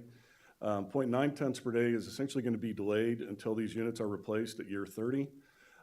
Associated with the less than 325,000 BTU per hour level, the emission reductions foregone are 0.03 tons per day, which is less than 1% of our SIP commitment. One of the things we've been doing and working with our stakeholders is talking a lot about outreach. The regulated community that's subject to this rule are generally small businesses that may only have 1 or 2 pieces of equipment. So we're going to work with our stakeholders to do outreach. The first outreach is going to be with regards to the July 1st compliance timeline no longer being applicable. And then the second one is going to be a more in-depth process where we're going to have like a brochure, put something up on our webpage that will help guide the regulated community through the requirements of Rule 1147 to try to help them comply and not, when an inspector goes out, catch them in a lurch. So our recommendations for you today is to certify the final environmental assessment, including this green errata sheet, which was the same errata sheet that was available at the last board meeting, amending Rule 1147, and then directing staff to work with stakeholders to conduct outreach to help the facilities through the applicable rule requirements. With that, Mr. Chair, we'll be able to answer any questions. Thank you very much for your presentation. Would you like to speak before we take the public testimony? Yeah. Okay. Thank you, Mr. Chair. I have some amendments to propose to the amended Rule 1147. I thought it best to mention those now before public speakers come forward. They may want to comment on those. I have been working on this rule since I was appointed to this commission back in 2010, it seems like. And it has been a concern over these many years because we're dealing with a large volume of equipment, small combustion sources that affect a lot of small business owners. And so in the last few weeks, I've been working with Bill Lamar, who represents the Small Business Alliance, and working with our staff on some amendments that could ease some of the burden on the small business owners. And the motion is at the dais in front of you. One of the things that I've learned in this process is that some of these small burners have a very long and useful life, longer than the 30 years that is proposed in the rule. And so motion number 1 extends that period from 30 to 35 years, but also adds an option for equipment that's older than 35 years to be tested and to, first of all, make sure that it's still under 1 pound a day, and secondly, that the emissions are in line with our rule. And then allows, for to put that equipment offline if it doesn't meet those requirements. So that is motion number 1 that I will put forward. And motion number 2 is to ask our staff to do public outreach, because one of the things we've learned in our committee meetings and in Stationary Source Committee was that there's only one manufacturer of these low NOx burners. And yet we have a fund at the AQMD of incentive monies for just this purpose. I believe that fund is around $247,000. And that incentive money could be used to incentivize new manufacturers to come in and produce low NOx burners that will meet our requirements. So that's motion number 2 that is before you. And motion number 3 is to change, just change the language in paragraph D11 of 1147 from performance warranties to emission certifications. The idea being that when equipment reaches that 35-year threshold, that it will have to go through a certification process to then be qualified under our rule. So I believe that gives some explanation of these amendments. Thank you.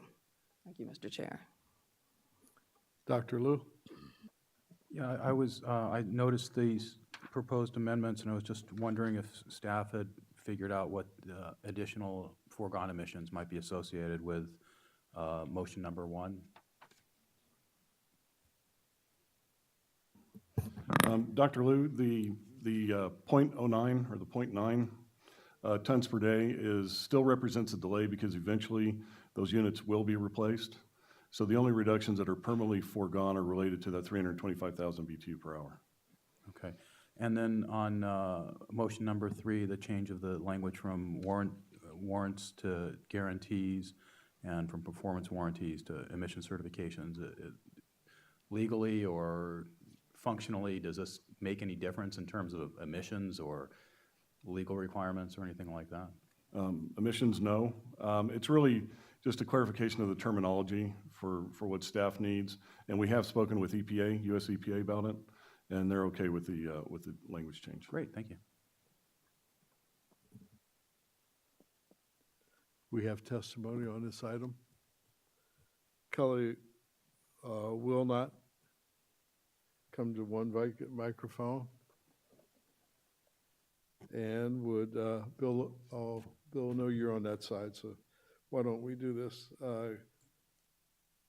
Jerry Enders, come to the other vacant microphone over here. He's on that side too. Oh, everybody's on that side. Okay, maybe they'll just line up behind you. Hi, Kelly Wilmot with AMVAC Chemical Corporation, and thank you for hearing us today. I want to support this rule amendment, and we have worked with staff, and we found the process to be very, very good, and we're in very strong support of this, of the rule, and ask for your vote to support the rule. Thank you. Bill, why don't you, since you're both on that side.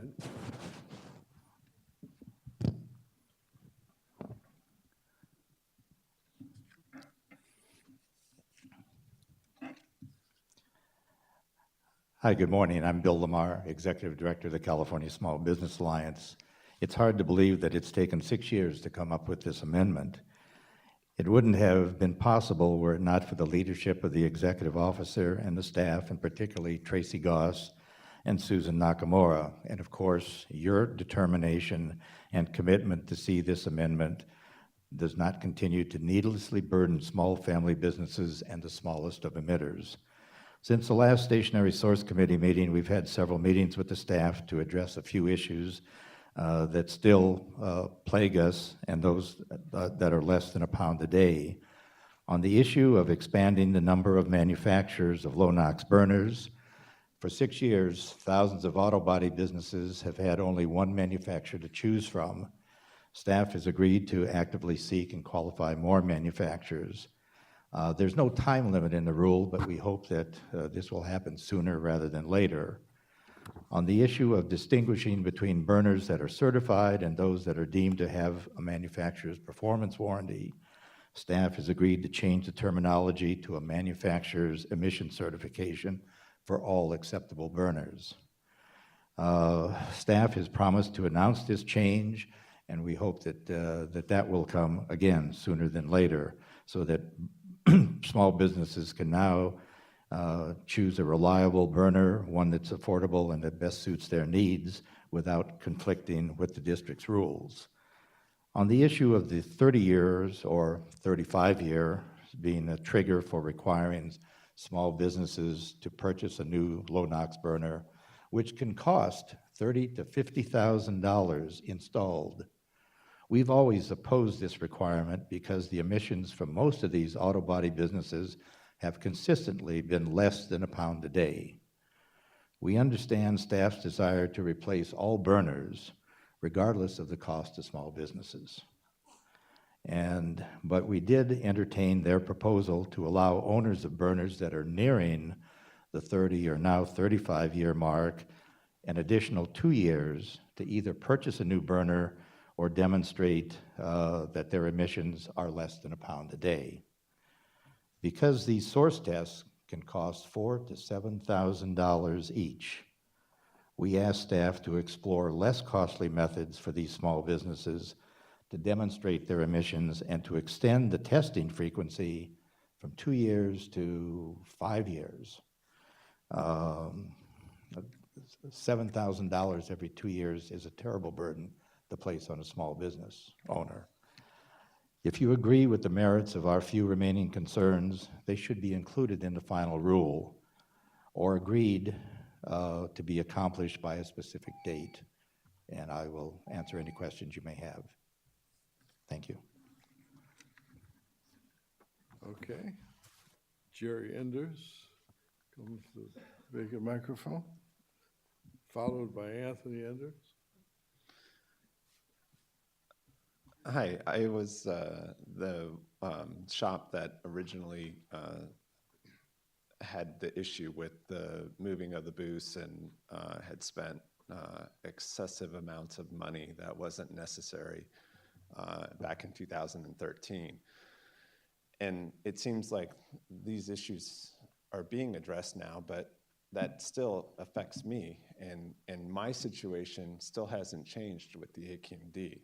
Now, the burner, the only burner that we could use that was certified, has sent a new burner to my facility, which went from I have a 1 million BTU burner right now to a 500,000 BTU burner that's sitting in my shop that can't be installed because even though the burner company is willing to warranty the burner, the SCAQMD won't allow me to install it without paying an additional fee to have that installed. So I'm still in the same position that I was. Now, it is comforting to stand up here and to hear what the SCAQMD said about working with shops, because in my case, I don't feel like that's happened to us. So I don't feel like we've been worked with.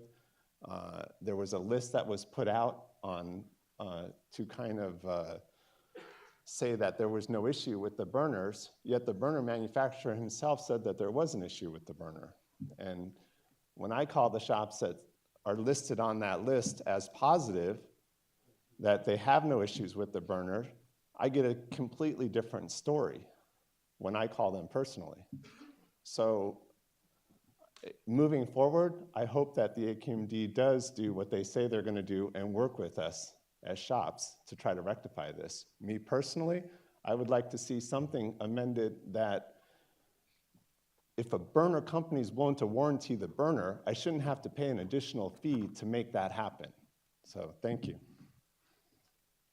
Do you have a comment on that?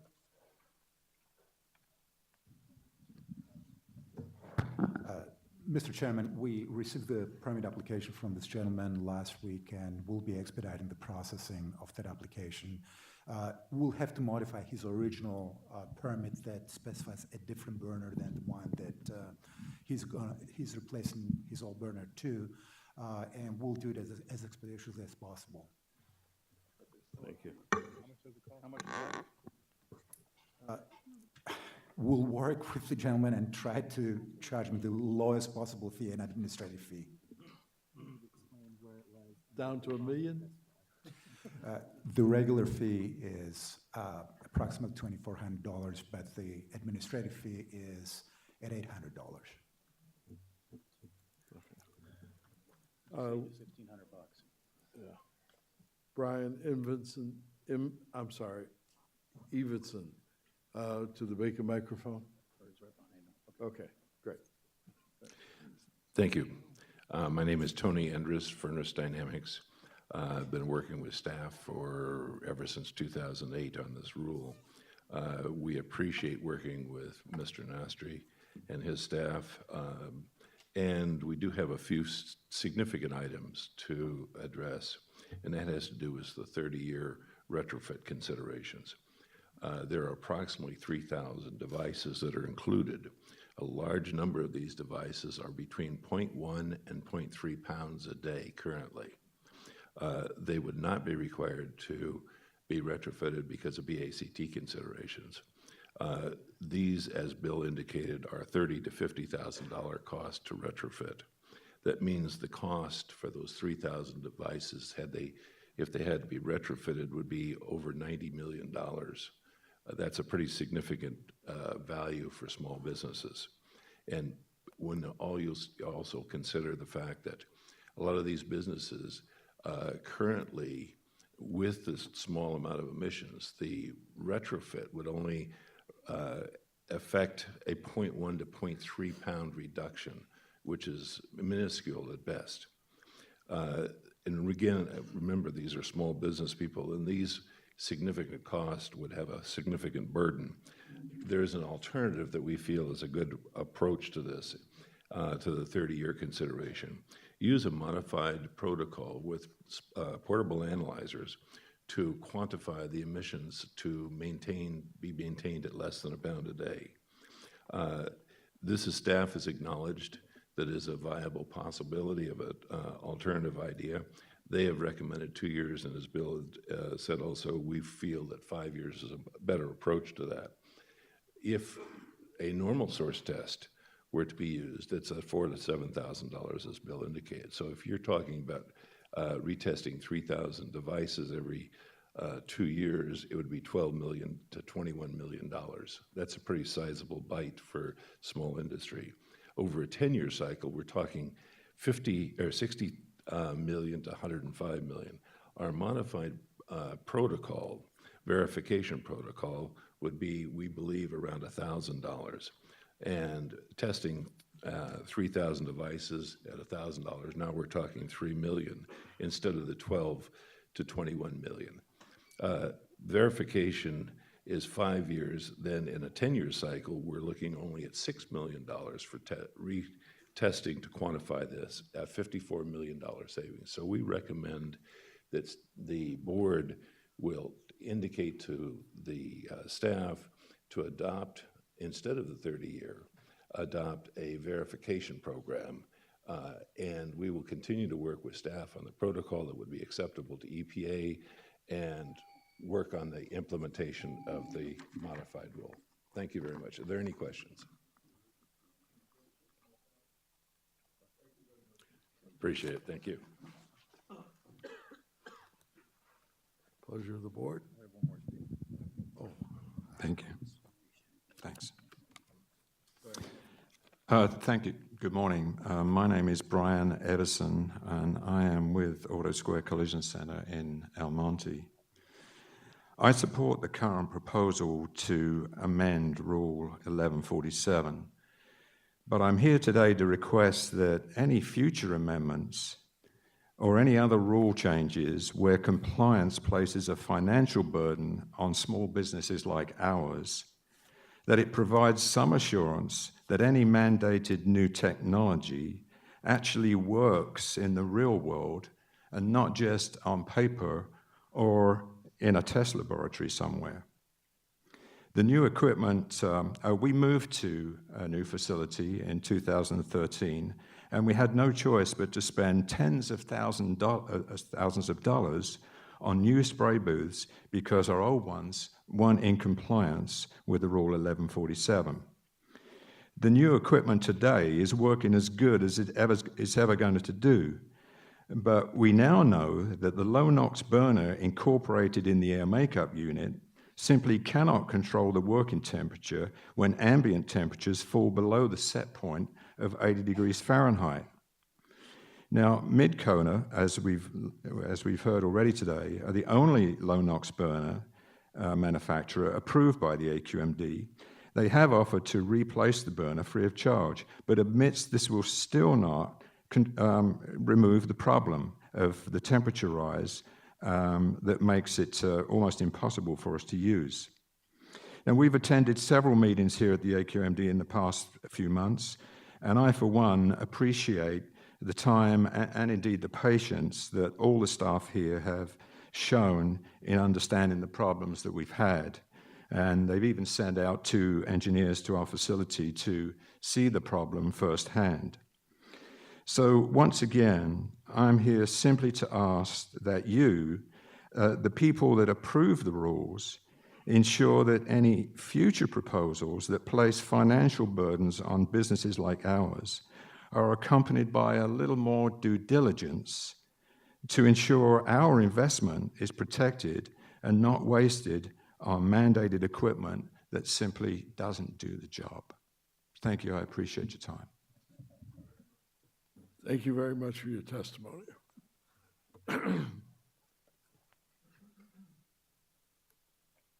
Pleasure of the board.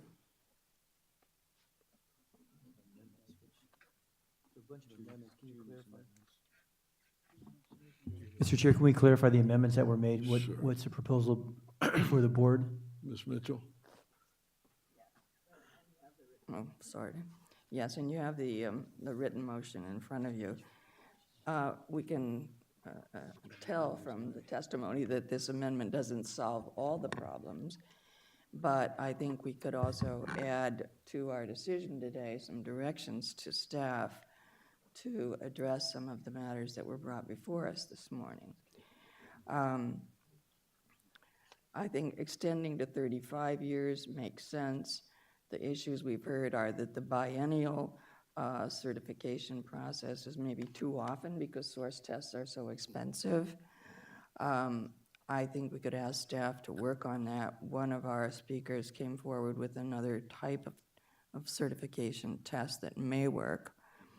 So I would ask our staff to be working on that to see if we can reduce the cost of that source test or use some other kind of test that would solve that issue, the cost issue, which is $4,000 to $6,000 apparently. The other matter is whether it should be biennial, 2 years or 5 years. We're proposing a 2-year test on this, and we do have to assure at some time in the future that we get those NOx emission reductions. So in my opinion, 2 years is sufficient. We can always come back to this issue again and revisit it if we think that there's a need to do so. So my thoughts on this was, as for motion 2, which requires outreach to the burner manufacturers, this is an issue. We've been hearing about it in the stationary source, and I think there's an immediacy here. We need to do this as soon as possible and to try to get more manufacturers in the arena as quickly as we can. The other thing I would say is work with Jerry Enders, who has had problems. I think you've heard from him a number of times, and I'm concerned that he's paying twice for the same thing. Maybe we could work on that cost issue with him. Maybe waive our administrative costs or do something that, maybe we can't, I don't know, but whatever we could do to work with him would be appreciated. And then that final comment about new rules and new technology. Because the new technology for the low NOx burners, as we've heard from some of our community here, they don't work in all situations. So I think we could look in the future to having some kind of pilot project or that we put out there first before we change a rule that requires everybody to move over to this technology when it may not work in all circumstances. I know that this rule has been difficult from the beginning because from the beginning we're dealing with all kinds of equipment that is used in all kinds of different applications.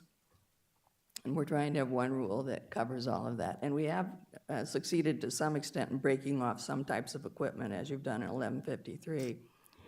But, you know, it has been a very difficult process. And so I want to commend staff for working on this with Bill Lamar, with others.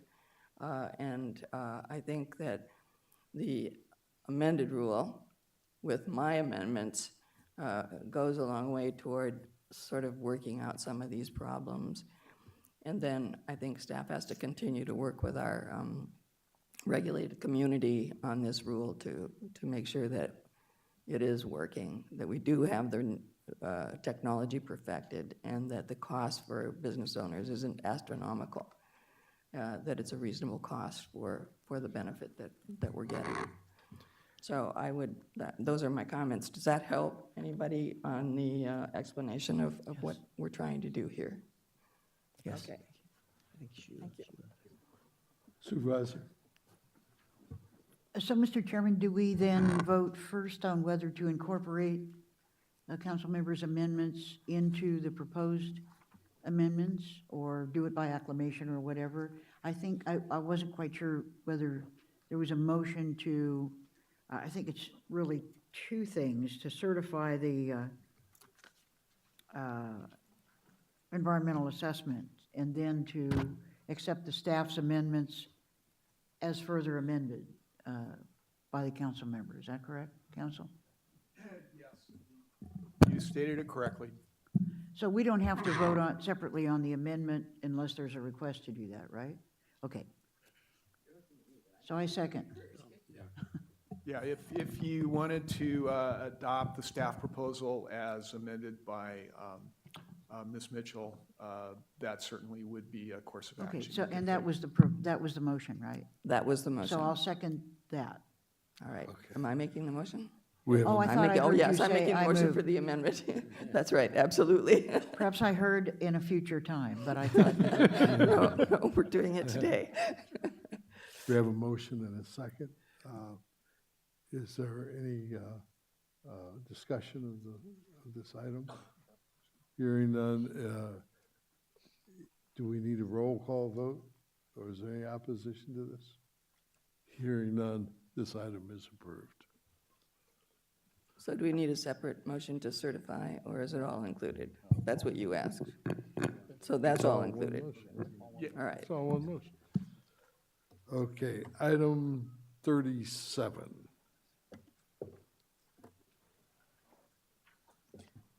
Good morning. My name is Susan Nakamura. I am Assistant Deputy Executive Officer in Planning and Rules, and I'll be presenting to you today a new rule, proposed Rule 1466. And Paul's pulling it up for. Okay. So by way of background, the South Coast SCAQMD has a set of, has a set of rules to address earth-moving activities and fugitive dust emissions. We currently do not have a rule that addresses earth-moving activities when you have toxic air contaminants in the soil. And so proposed Rule 1466 will fill that regulatory gap and provide requirements for when earth-moving activities are being conducted. And the concern is that when you have earth-moving activities that contain soils with toxic air contaminants, it can cause exposure to neighboring communities of those toxic air contaminants. So proposed Rule 1466 is designed to provide public health protection from these toxic air contaminants such as lead, arsenic, hexavalent chrome, to name a few, but also provides a balance so it doesn't impede the cleanup activities at these sites. There's three main elements in the applicability that I'd like to highlight. First, the oversight agencies of EPA, DTSC, the Regional Water Quality Board, or the executive officer first has to designate the site. The site has to contain one or more of the applicable toxic air contaminants, and the rule begins in terms of the requirements once the earth-moving activities commence. There's three key features and requirements that I'd like to highlight in the proposed rule. The rule requires real-time monitoring, requires PM10 monitoring to alert the operators that if they're not performing enough dust mitigation measures and they go over the 25 micrograms per cubic meter, they need to just temporarily halt their operations, allow the PM10 concentration to get below 25 micrograms, and then they can continue on their operation.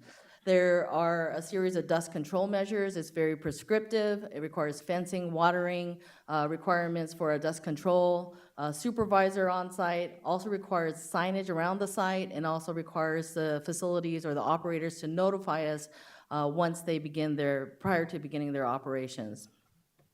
The proposed rule also includes additional provisions for schools, early education centers, joint use agreement sites, and restricts any of the earth-moving activities that contain these toxic air contaminants when school's in session or when there's any school-sponsored activities.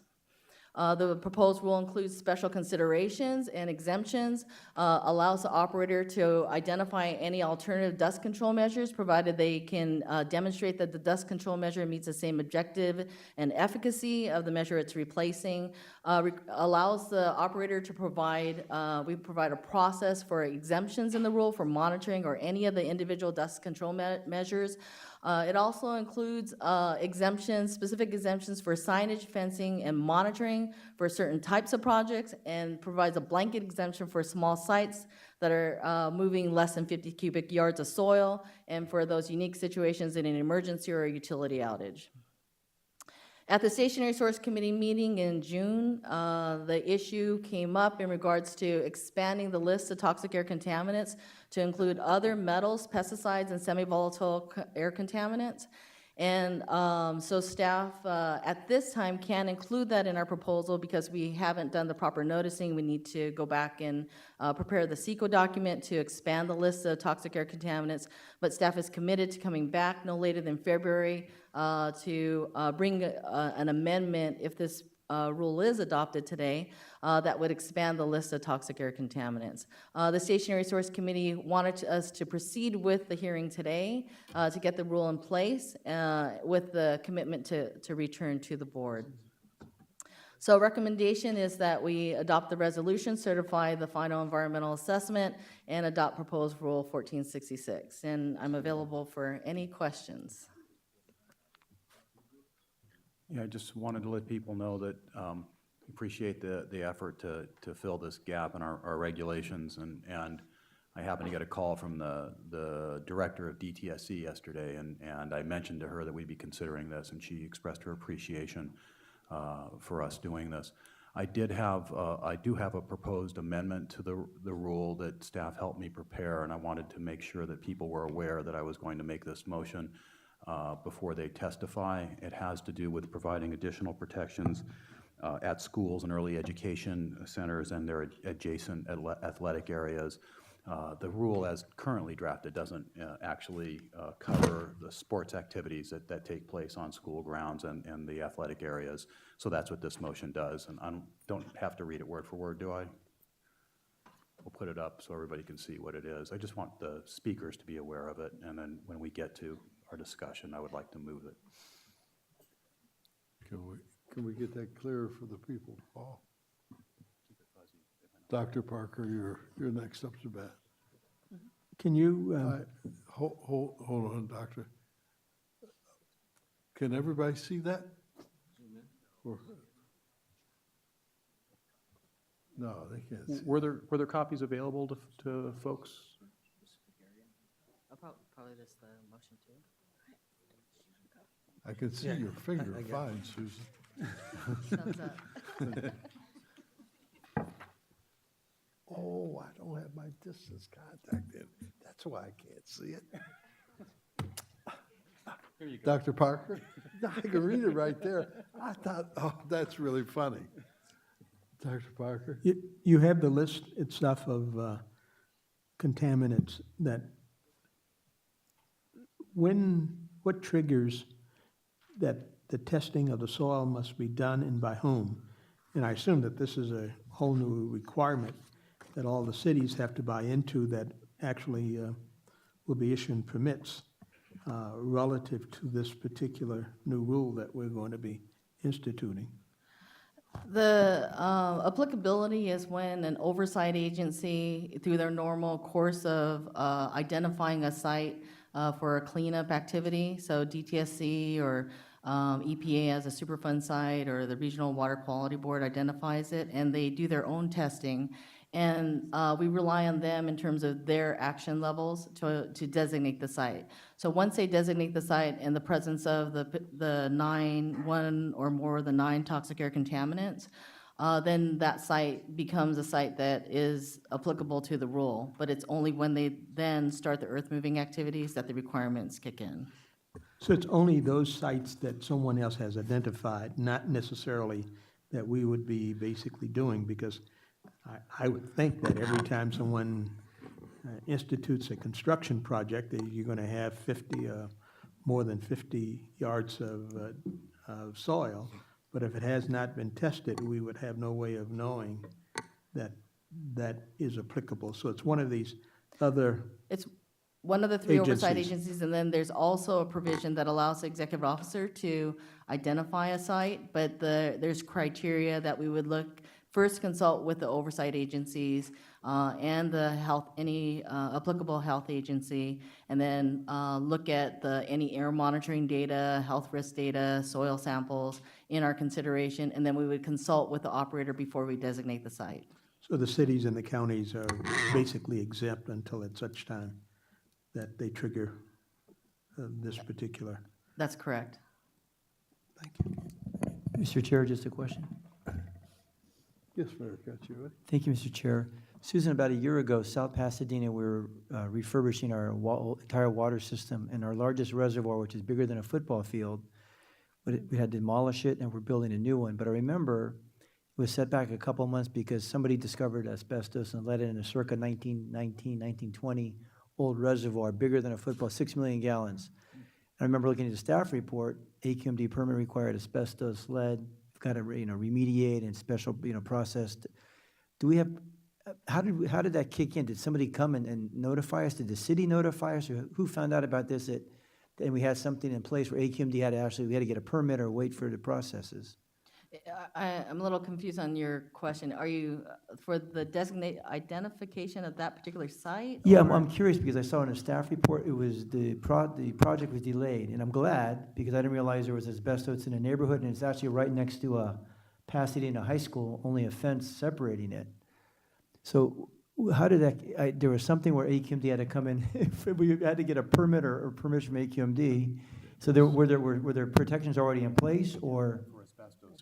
If there's an asbestos that's found to be present, okay, then depending on the amount and the type of asbestos present, you may or may not need a permit. If this was, a large quantity, large area, then most likely a permit was required, and they would have applied to us directly on that. Okay. But this particular application, what we're looking at is sites that are typically involved in soil cleanup. And those are usually done under EPA, DTSC, or Regional Board Authority. And they have already investigated the site. And investigating the site, they have the authority to oversee that removal action or the remedial action. And what we're doing now is just making sure that if it contains these compounds, that the South Coast has in essence what are called applicable, relevant, and appropriate requirements that would augment the requirements that they have to operate under. So it's just an added level of protection.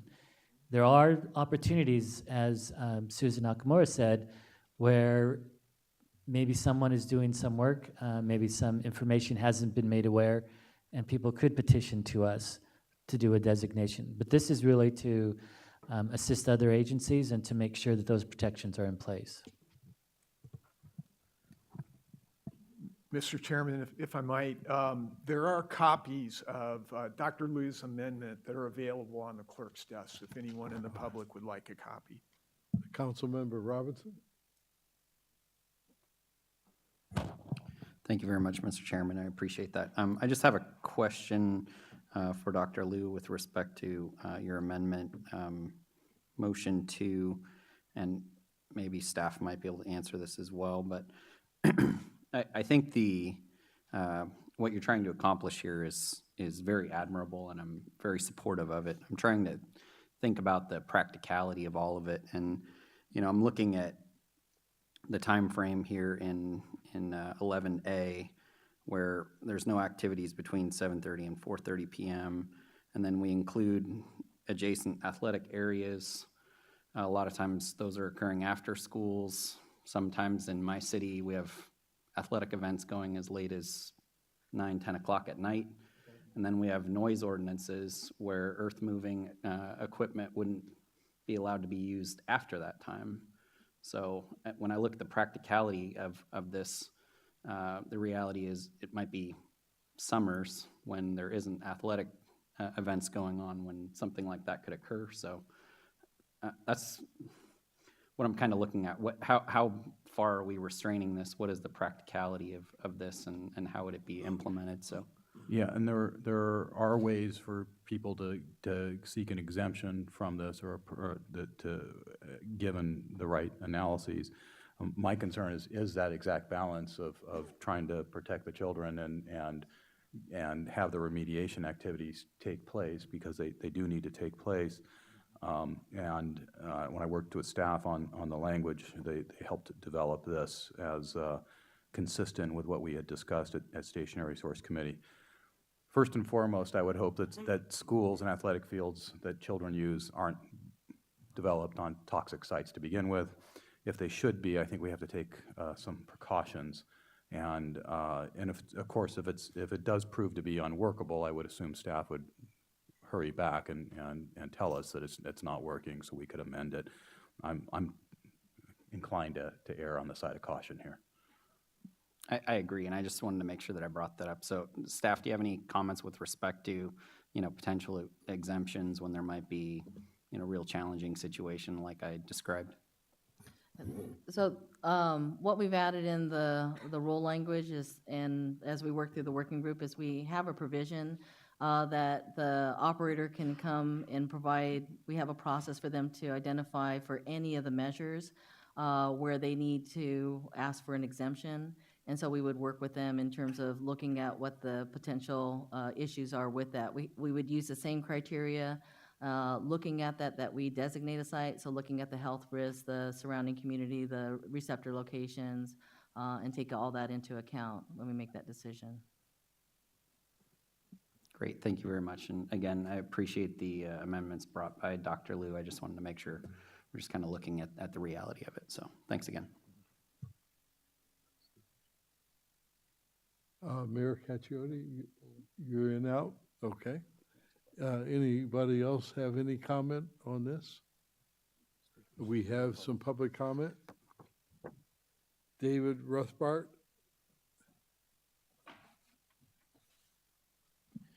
Good morning, Chairman Burke and board members. First, I wanted to, I'm with the Southern California Alliance of Publicly Owned Treatment Works, David Rothbart, and first I wanted to thank Susan Nakamura for working with us on some language for unusual situation we have. And I think there was a little confusion between what we talked about and what got into the rule. I'll show that in a second. But just to clarify what I'm talking about, I think this rule is really directed at having a site like a large area next to Exide, for example, that's stationary, that you're excavating, you know there's contaminants, and you want to mitigate that. My agencies I represent are agencies that build sewer lines. They're transient construction activities. where you're in a roadway, you have like a 6-foot wide trench, and you plow along, you do like 150 feet a day, you backfill it, you're done, you move on. And this could be miles and miles and miles. But the way the language is written here, it was intended, as what Susan and I talked about, it would exempt that type of trenching activity that moves along that's not near a receptor, it just moves along. But the way it's written, it says an and rather than or, and I'll give this to Paul, he could put it up. But essentially, the way it's written in the rule would limit us to 500 cubic yards. So that would be this part right here. Essentially, with the language as written, it would prevent us from being exempted for this linear trenching. And I'm asking for a clarification.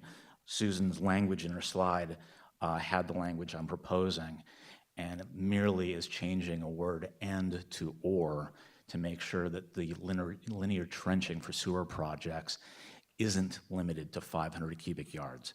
If I have a project that it's miles and miles and miles for the whole project, I'll exceed that within the first day. So if I could get that changed, that would take care of our problems. So thank you enough. Thank you again to staff for working with us. Thank you. You may have taken it down too quick. I think some of the board members were looking at the or, it's a big word. This provision is not, we're not intended to limit the linear sewer projects to 500 cubic yards. It's the linear trenching projects and the 500 cubic yards of direct loading excavation projects. They're both exempt from the signage, monitoring, and fencing requirements. So we can put the or if you feel like that makes it clear, but it's either of those two provisions are exempt. It's how you read it. Yeah. Can we get this legal's opinion? Barbara, Kurt, are you in agreement? Yeah, the experts on ands and ors? I think she stated it correctly.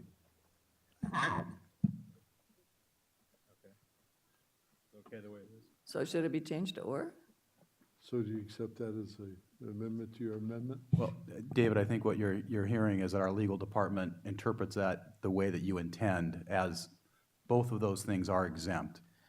This and that are exempt, is how it's being read. Essentially, this conversation memorialized in the minutes will take care of my concern as well. We're good then. So what's the final, did we change it to or we're leaving it at and? Leave it at and. And so he's interpreting that the intent of this legislative body is memorialized, so if there's ever an issue, you've got the record.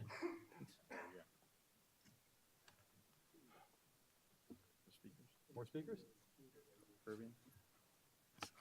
Curtis is the only speaker. Mr. Coleman. Florence wasn't on there? Thank you, Mr. Oh, Florence Caribbean, I'm sorry, is also there. Thank you, Mr. Chairman, members of the board. Kurt Coleman here today on behalf of the Southern California Air Quality Alliance.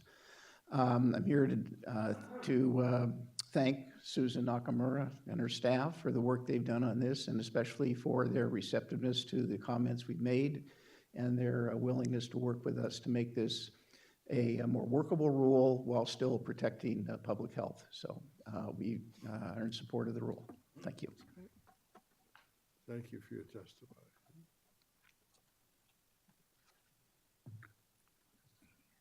Florence Caribbean, Chair of the Del Amo Action Committee. My first comment is I want to thank the Air District for putting this rule forth. It's been needed for a long time, and it's very important. And also, I support the changes that Board Member Joe Liu has recommended for the rule. It is important, obviously, that children at a school are not exposed to soil that contains dangerous chemicals like asbestos and lead.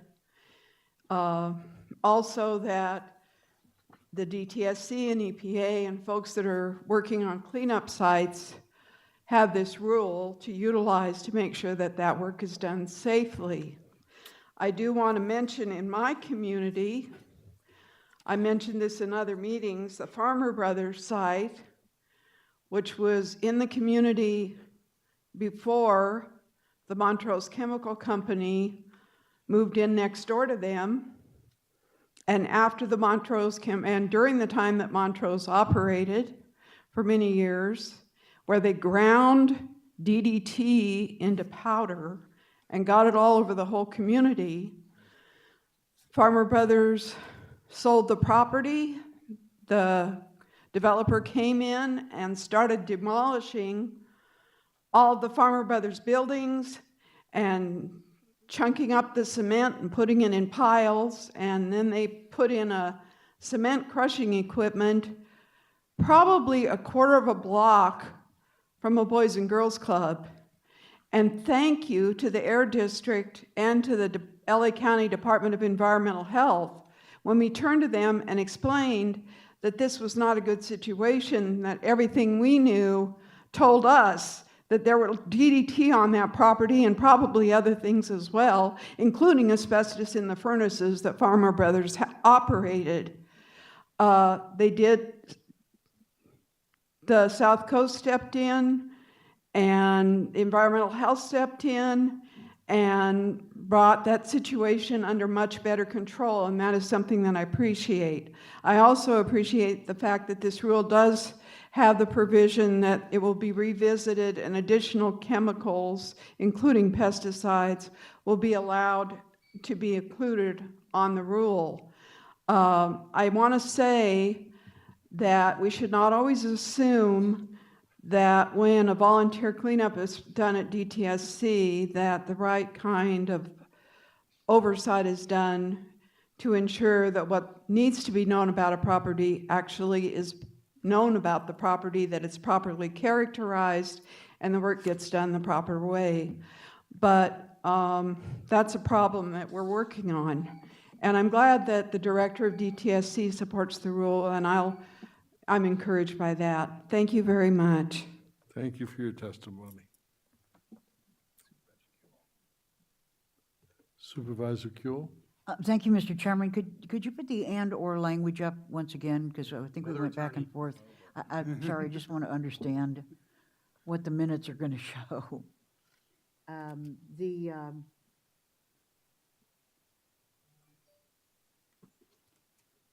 We decided to leave the language at and, is that correct? Yes. So that means that the modifying phrase after earth-moving activities consisting only of excavation activities of soil would apply to roadways. Is that right? Because when you use and, then the modifying language will apply to both the nouns. So could you read it to me as though it only applied to roadways and tell me what the modifying language is for roadways? So, trenching for sewer projects on roadways with applicable toxic, is that where that would pick up? It would start with applicable toxic air contaminants. Okay, roadways with applicable toxic air contaminants. Okay, so the and then makes that phrase Yeah, apply I think it- to roadways I think we and to should probably earth-moving modify it. activities, is that right? Well, it's, I think your point in regards to the applicable toxic air contaminants, it should be modifying both the linear trenching projects and the earth-moving activities. Right. And so because it's kind of plopped in there in the center between excavation of soil and the 500 cubic yards, I can see where that modification would be confusing. That is so confusing, I'm sorry, but. Well, it's not. I mean, the and makes the rest of the sentence, the modifying clauses also refer to the projects on roadways. If it were or, it wouldn't apply. So I think and then becomes correct because you meant it to apply both to both. Yeah, Okay.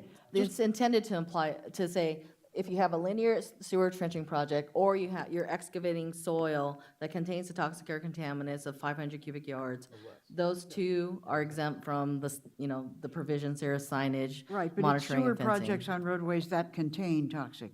Right, so that would be, that modifier, I think, would make sense Yeah, to. I just think when you make a rule, obviously the language has to be clear, and I think the question really was essentially what part of the paragraph applies both to the sewer project, the trenching for sewer projects, and the earth-moving activities, right?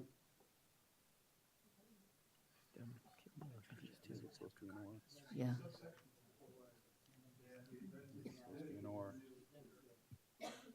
I didn't hear that. So have item number, well, I guess it would be 5, but it would really be 4, where you would split it. You would say earth-moving activities performed within I'm sorry, that's wrong. Linear trenching for sewer projects on roadways consisting only of excavation activities, that would be 3. And then just the next one would be earth-moving activities consisting of. Okay, That good. would be very clear. That clarifies it then in the transcript. Yeah. Thank you very much. Yes, thank you.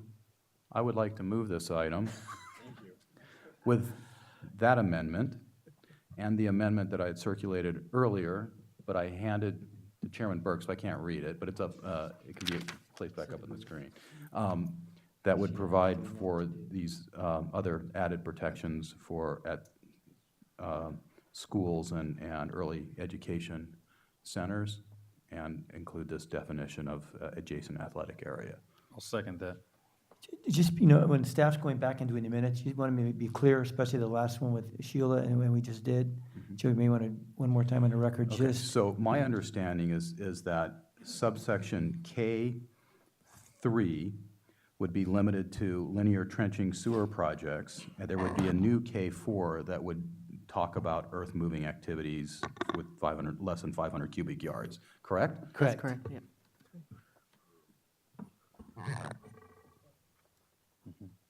So we have a motion And a second. and a second. And a second. Is there any opposition to this item? Hearing none, it is approved. Item 38.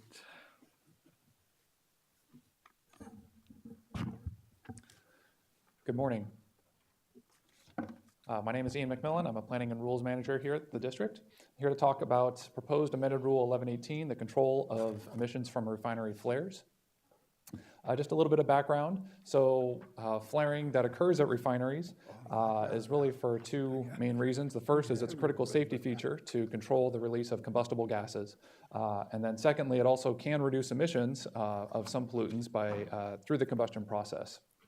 Rule 1118 was last amended in 2005, and it has a variety of requirements in it already, including monitoring, payment of fees if emissions exceed certain thresholds, notification, reporting, et cetera, as well as some prohibitions on certain kinds of flaring that actually can be common in other parts of the country. And this rule as it is right now includes many of the sort of the best available measures already on refinery flaring throughout the country, but there is room for improvement. What we see is that there's really 3 main reasons we're bringing this rule amendment to you right now. First is that there are still significant emissions coming from refinery flaring. Of roughly 3% of the basin's total SOx over the last 5 years comes from just about 7 facilities. There's also many other pollutants that come out during the flaring process, particulate matter, VOCs, toxics, et cetera. Secondly, there have been a number of updates by the EPA, the US EPA. One of them, the most significant one, is their refinery sector rule. It affects many different kinds of operations at refineries, including flaring, and I'll walk through just a little bit of that in a bit. Secondly, they updated their startup, shutdown, malfunction rule. This requires certain kinds of controls when there are non-typical operations at a facility. And finally, there are some flaring emission factors that were updated by EPA. And the third reason that we're bringing this is that there was a measure in the 2012 AQMP related to startup, shutdown, and turnaround. There aren't any emission reductions that are quantified tied to this measure, but there was recognition that there is a need for improvement.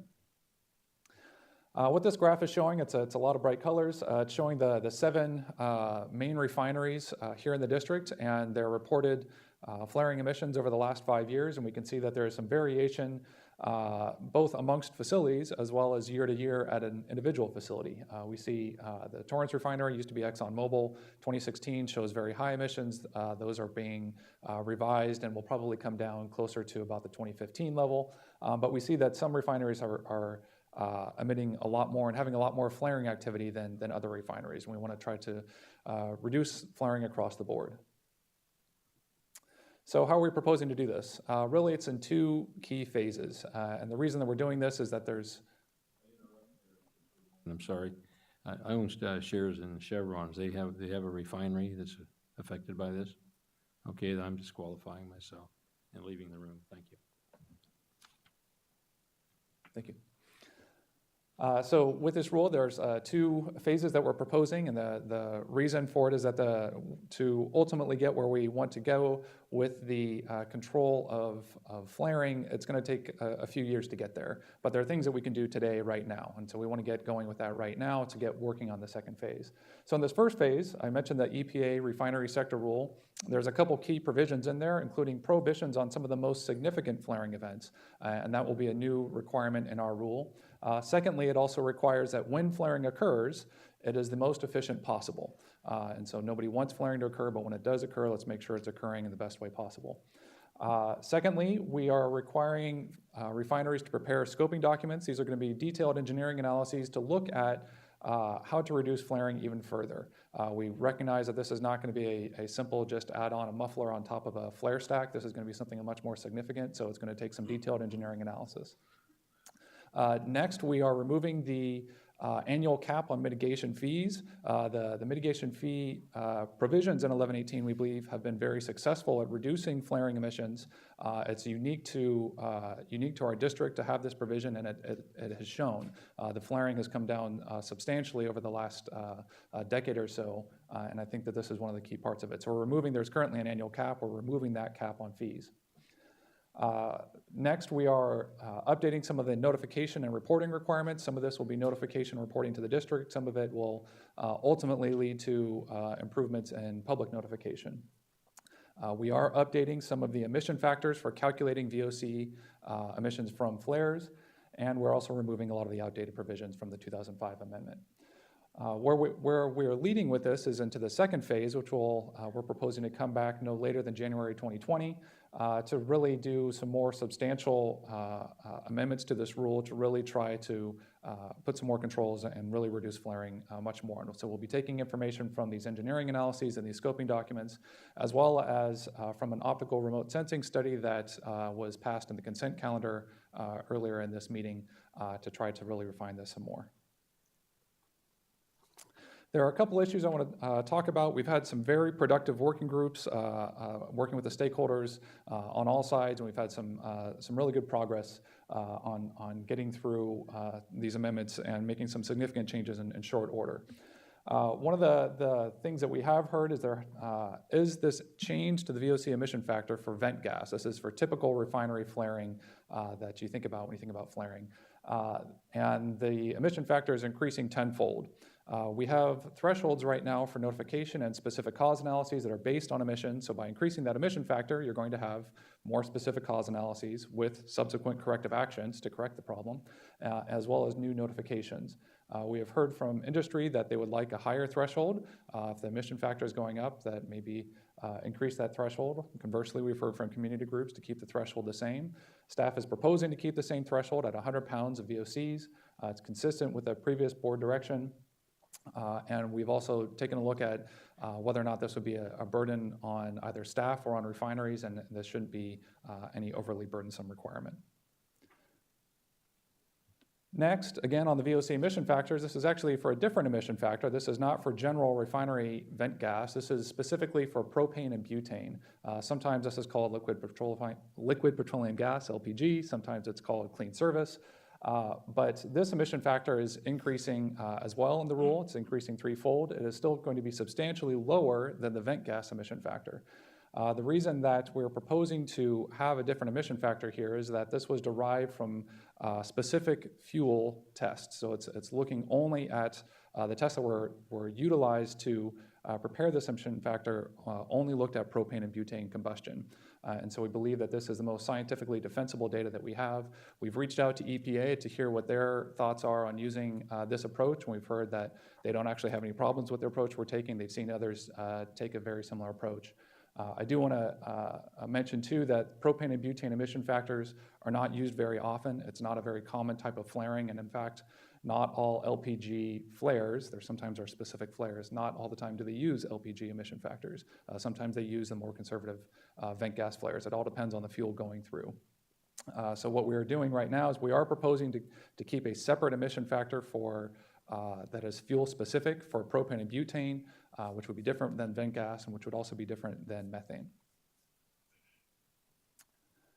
Finally, we're asking you to determine that this project is exempt under CEQA, to adopt the board resolution, and ultimately to adopt the amendments to Rule 1118.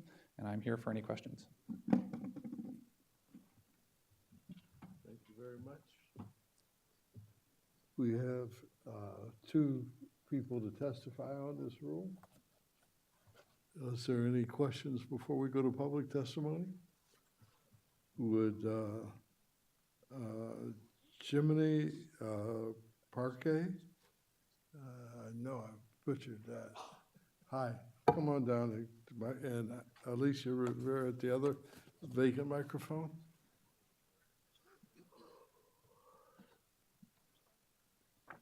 Public comment. What is he? Yeah. Yes, before.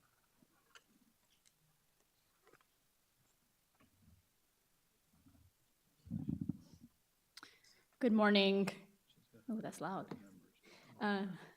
Okay. My name is Jamie. I work with Communities for a Better Environment. We have been working on flaring issues since the 1980s. We support the work of the district to tighten the flare rule and appreciate the open and inclusive dialogue that we've had with staff on this issue. We propose that 2 additional changes should be included in the proposed amended Rule 1118 during this phase 1. And the first of that is to replace the emissions factors for propane, butane, methane with the EPA VOCs factor. We're glad that staff is increasing this by 3 times, but we think it's not enough. We think that existing in the rule, these factors lowball emissions and underestimate pollution coming from refineries. The second amendment that we suggest is that the district should add a requirement to evaluate how to meet a VOC performance standards for all flares, not only clean service flaring. The South Coast is an extreme non-attainment for ozone. This causes serious impacts to residents in the basin, and in particular, residents living near to refineries. A study commissioned by the SCAQMD found that refineries underreported VOC emissions, and the EPA, as was discussed by staff, found that the VOC emissions factor should be 10 times higher. Thus, the emissions problem from refineries is much worse than previously measured, and the SCAQMD needs to take strong action on this issue. The SOx performance standard is a successful measure for reducing SOx flaring, and this same regulatory approach should be adopted for flaring of all VOCs. As written, the rule only analyzes a VOC standard for clean service flaring and fails to look at other types of flaring of VOCs. We urge the district to look at a VOC performance standard for all VOC flaring. Furthermore, the rule proposes analysis of the industry median of VOC flaring for clean service flaring, not the maximum achievable reduction in emissions levels, which the district is statutorily mandated to adopt. And we want to thank you for your consideration of this rule. This rule will affect the lives and health of thousands, which is why we are here today. And we've also submitted a comment to the board with more detailed technical comments. Thank you for your time. I was unclear about your testimony. Are you in favor of this rule or opposed to this rule? We are in favor of the rule, but we do suggest that these 2 amendments should be made to the rule. Okay. Chairman, based on that testimony, I have a couple of questions for staff. I have gotten the impression that staff is going to consider a VOC emission standard over the course of following this rule adoption and perhaps bring it back in a couple of years. That's correct. We're asking the facilities to create this scoping document of what can be done to minimize or eliminate flaring in most cases. And we think that within that scoping document, we're asking the facilities, what is it going to take to hit certain emission standards at different levels? Including and one right for now, they're VOCs. based on SOx, but probably the same measures, the same equipment, the same flare reduction measures they would take to reduce SOx would also reduce the VOCs. So staff doesn't believe we need to specifically call out VOC reduction targets, but it will be something we will consider in phase 2 anyway, based on the scoping documents. So we are going to take it up at some point. The second thing has to do with these emission factors, and I've been throwing this around in my head, and what really seems to confuse me is that EPA comes out with this guidance document, AP 42, Chapter 13.5, that says, these are our emission factors for refinery flares. I get into this stuff for some sick reason. I don't know why. But I read the thing, and they don't have a category for what we call clean service flares, or flares that have dedicated propane or butane streams. And I'm thinking to myself, you know, okay, why didn't staff go with the unclassified category or use something else in there? And I understand how Ian explained that, you know, they looked for and found a different part of the emission factor guidelines, the Chapter 1.5, that had to do with those dedicated streams and the emission factors associated with that. But the ones that come under refinery flares is just not there. And why would EPA exclude that from their guidance? Any idea?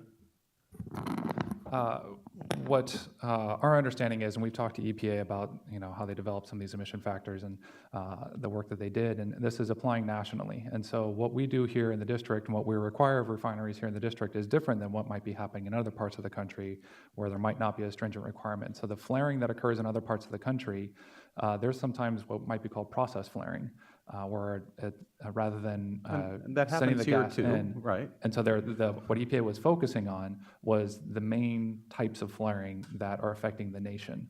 Whereas here in the district, the flaring that we're focused on, it still is this refinery vent gas, but it's only a very, very small portion that is propane and butane. And doing these tests, there's very little data that's actually available. Right. So it's hard to actually gather your that data. explanation. I get your explanation. But when I looked at what EPA did do, they came up with 3 categories: natural gas, processed gas or vent flaring, and then unclassified. And to me, it's like they should be more discriminatory if they're going to lump everything into an unclassified section, and we should consider using it, although it would increase dramatically the emissions estimates, may be very, very inaccurate, may not be. We haven't collected the data. That's one thing we're going to do, go out and collect the data. It's just, for me, it doesn't make sense that EPA would include 3 categories and not one that addresses these other flares. You know, I think where you're going with this is where staff is going, is ultimately emission factors have problems with them. Trying to apply one number to the entire nation is very difficult. Where we're really trying to go with this is with this optical remote sensing study. We believe that's the right way to get at it, to try to really understand what are the emissions from these specific facilities, from these specific stacks. Ultimately, that's where we want to go. When we talk to EPA about this, they actually want to work with us on that because they see that there is really some room for improvement. And so they recognize the limitations of their data. And so ultimately, that's where we're trying to go. We're starting that study now with the approval of the earlier item, and we'll be bringing that back in phase 2. And we also see if we find information as part of that study, we don't have to wait all the way until the second phase. We'll come back to Stationary Source Committee and describe what we find. I think that's exactly how we should proceed. Thank you. Dr. Parker? Thank you, Mr. Chairman.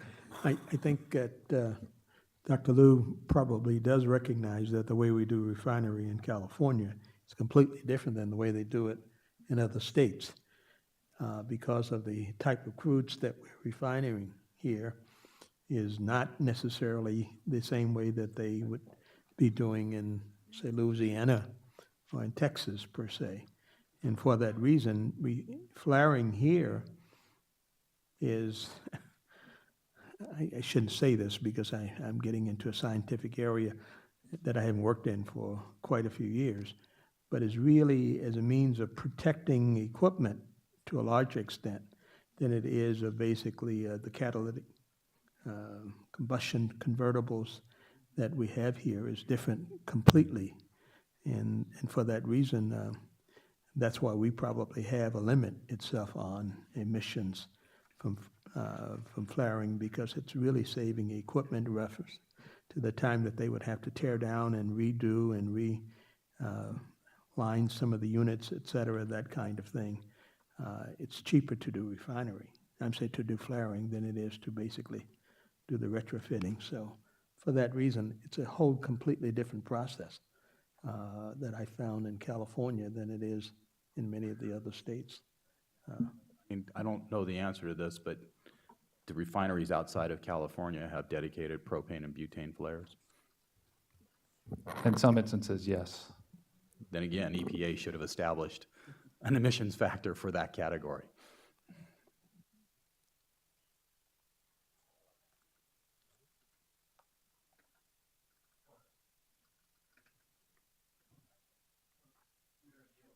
Science, and we're going to deal with it. Right. We have one more person to testify, Alicia Rivera.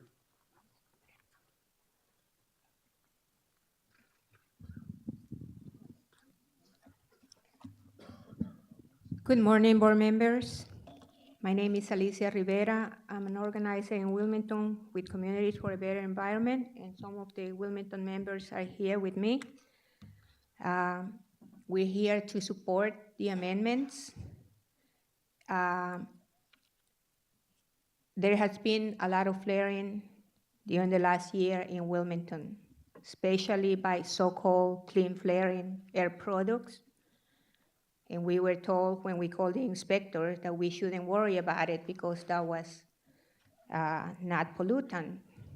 But we have found out from EPA that it was otherwise, that it still emit VOCs. The last flaring we had over the 4th of July weekend, Valero flared for over 1 hour. And apparently they exceeded the NOx and SOx allowable threshold. We were told that SCAQMD is looking into submitting a public nuisance violation after Valero flare, and that was only because that precedent was applied at the Torrance refinery. Otherwise, it wouldn't be, we wouldn't see no repercussions for the refinery flaring for such a long time in Wilmington, and we appreciate that. People in Wilmington, every flaring event exacerbates their illnesses, the asthma and respiratory illnesses. I think the issue that was being discussed right now was not referring to flare, but for boilers. Okay, so that's a different thing. So we hope that you direct your staff immediately to fix to include the easy fix to set emission factor for all flaring. I don't understand why this air district that is facing the most pollution in low-income communities by the poor area, why are you setting such a low threshold? Considering what the EPA have. I don't understand it. Why are you going so low when the EPA has already a higher standard for VOC factor? I don't get it. You yourself have found out through monitoring that refineries underreport their VOC emissions. And so now with the approval of the Tesoro expansion, we can only expect more flaring. So we hope that we appreciate the staff work, and we hope that you move on to do the next amendment and fix the VOC's emission standard, and don't have people waiting for too long in Wilmington to breathe less pollution. Thank you very much. That concludes our testimony. Mr. Chair, I'd like to move approval of staff's recommendation. We have a motion and a second. Would the clerk open the roll?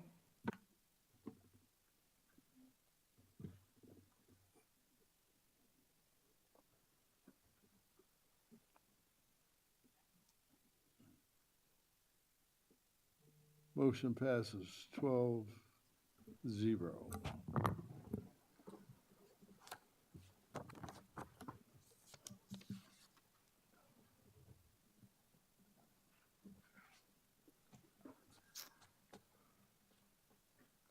Item 39. Dr. Burke, staff is prepared to waive the presentation. Again, this is even more of an administrative item to satisfy EPA requirements, just stating that we do in fact have a compliant NSR program. I'll move the item. Second. Any opposition? Hearing none, that item is approved. Item 40. It's a receive and file item, Dr. Burke. Okay. Move to receive and file? Under public hearing? No, that's a public hearing. We have public comment. On which one? Hold on. We have public comment at the end of the meeting. Oh, at the end of the meeting, okay. So hold on. Hold on. We do need to take an action on 40, I think. It's an On action what? item on 40, the adoption of the air toxics annual report. I'll move the item. I moved it. No, this is 40, not 39. Oh. Oh, you did? Receive and file. Oh, You have to remove it as an action item. Yeah. I'll second it. This is on 40? Yeah. Yes. We have a motion and a second. Is there any opposition? Hearing none, is so approved. We have two public comment speakers. We have Mr. Etter and Mr. Would you come to the vacant microphones?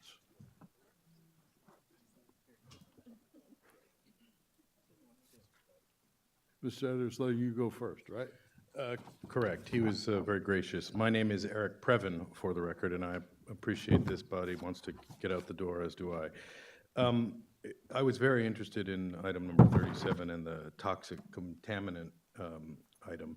And I was also, as you know, we spoke about the general public comment and the rules and such. And in October of 2016 at the County Board of Supervisors, they had a very similar kind of situation which affected both of those issues. There was a disruption during a meeting about a proposed project in Miraloma up in Lancaster to put a women's detention facility. And there was a lot of concern by members of the public because of toxic contaminants in the soil. They have something called coxy, which is called valley fever. Some may know, you're a physician, some of you are physicians. It's a deadly spore that when it contaminates women who are highly vulnerable, and Filipinos and African Americans, a targeted population that doesn't do as well when it's exposed to this. But nonetheless, the room had been cleansed because one group made some noise, and then they did sort of what you did last week, which was go into closed session and then admit only the press. But in fact, there were no press. At your meeting, I guess, it was a bummer because the people really had a lot to say and that project got pushed through. So it underscores how important it is to keep the rules fair and square and try to do your best. And I know you will going forward, I certainly hope. And it's also important to understand that, and I'm going to spend the rest of my public comment talking about City Hall, where I was there recently at a meeting and a bunch of workers came down from the port where Mr. Buscaino rules, and not rules, but has a big say in what happens, obviously. And these are the short haul workers. And some of you may have seen the USA Today article. There was I think it was an opinion piece about how this group is unfairly shepherding a tremendous burden as we all strive for zero emission in the future. Because this is a group that barely gets minimum wage, quite frankly, and often come with their own rigs and try to deliver what we all need to make Southern California work every single day in terms of stuff and, they transport everything. And yet the deal that's currently in place has sort of the owners of the new equipment loaning it to the operators, which puts the operators in a pay to play. And yet then they show up for work at 6 a.m. One guy told me at the side at the City Hall, he said, I'll show up at work at 6 a.m. And then they'll say, sorry, we don't have any work today. And this is a guy who's canceled his day, dropped his kids, so it's a heartbreaker, quite frankly. And though we do all want zero emission, I know this is exactly the purview of this group, we have to find a way to make the end users across America underwrite that, not the local workers, because I'll tell you, it breaks my heart. And what's worse is that at City Hall, where Buscaino and Herb West and those guys are all doing a job, they're reducing public speakers to single minute, and they do it. It's even worse in committees where they say you can speak more fluidly. They reduce it to only 2 minutes on items, even if there's 30 items. So I would ask this body to think long and hard about including the public, and also raise your voice about those local workers down in the port who need help. They do need help, and I appreciate it. Thank you. Thank you for your testimony. Mr. Weiss? Oh, I'm sorry. You have another. Mr. Etter?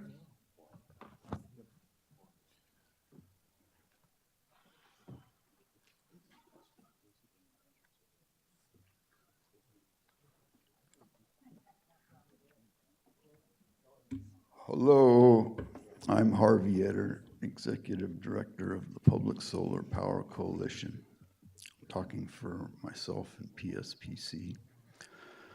I'll start with incorporating by reference into the record here and into my lawsuit, Etter versus South Coast District, from April 3rd of this year.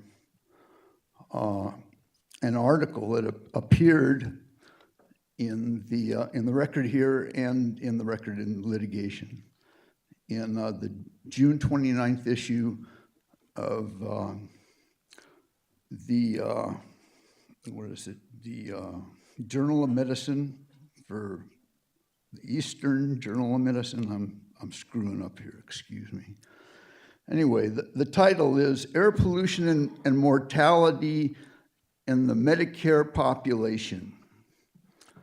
And they studied folks, old folks like me, on Medicare. They studied 61 million people and did background studies, the New England Journal of Medicine, of another 460 million people. And they studied from 10 to 12 years, and there have been 12 million premature deaths, which are valued by this body and the state as $9 million per body or per premature death, cost to society. That takes the cost of fuel, which is $1 trillion, $2, $3 trillion, and quadruples it or more. 1 million times 1 million is $1 trillion.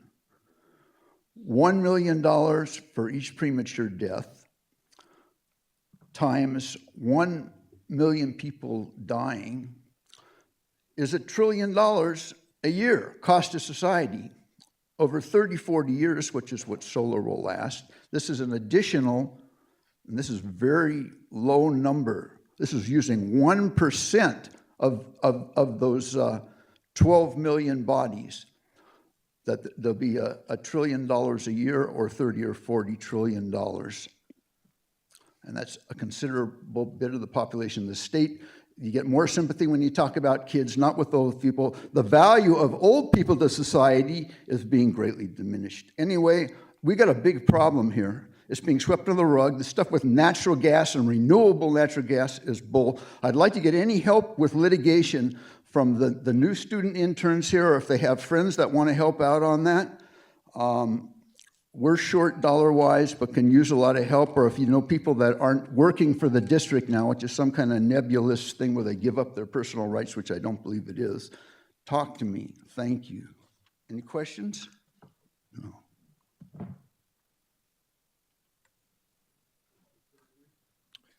Dr. Burke. It is necessary for the board to recess the closed session pursuant to Government Code Sections 54956.9A and 54956.9D1 to confer with its counsel regarding pending litigation which has been initiated formally, into which the SCAQMD is a party. The action is People of the State of California, XREL SCAQMD versus Exide Technologies, Inc., Los Angeles Superior Court, case number BC 533528, in the matter of SCAQMD versus Exide Technologies, Inc., SCAQMD hearing board case number 3151-29, parens order for abatement, close parens. In re Exide Technologies, Inc., U.S. Bankruptcy Court, District of Delaware, case number 13-11482, parens KGC, close parens, bankruptcy case, close parens. It is also necessary for the board to recess to closed session pursuant to Government Code Section 54956.9A and 54956.9D4 to consider initiation of litigation, one case.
There were no reportable actions taken in closed session.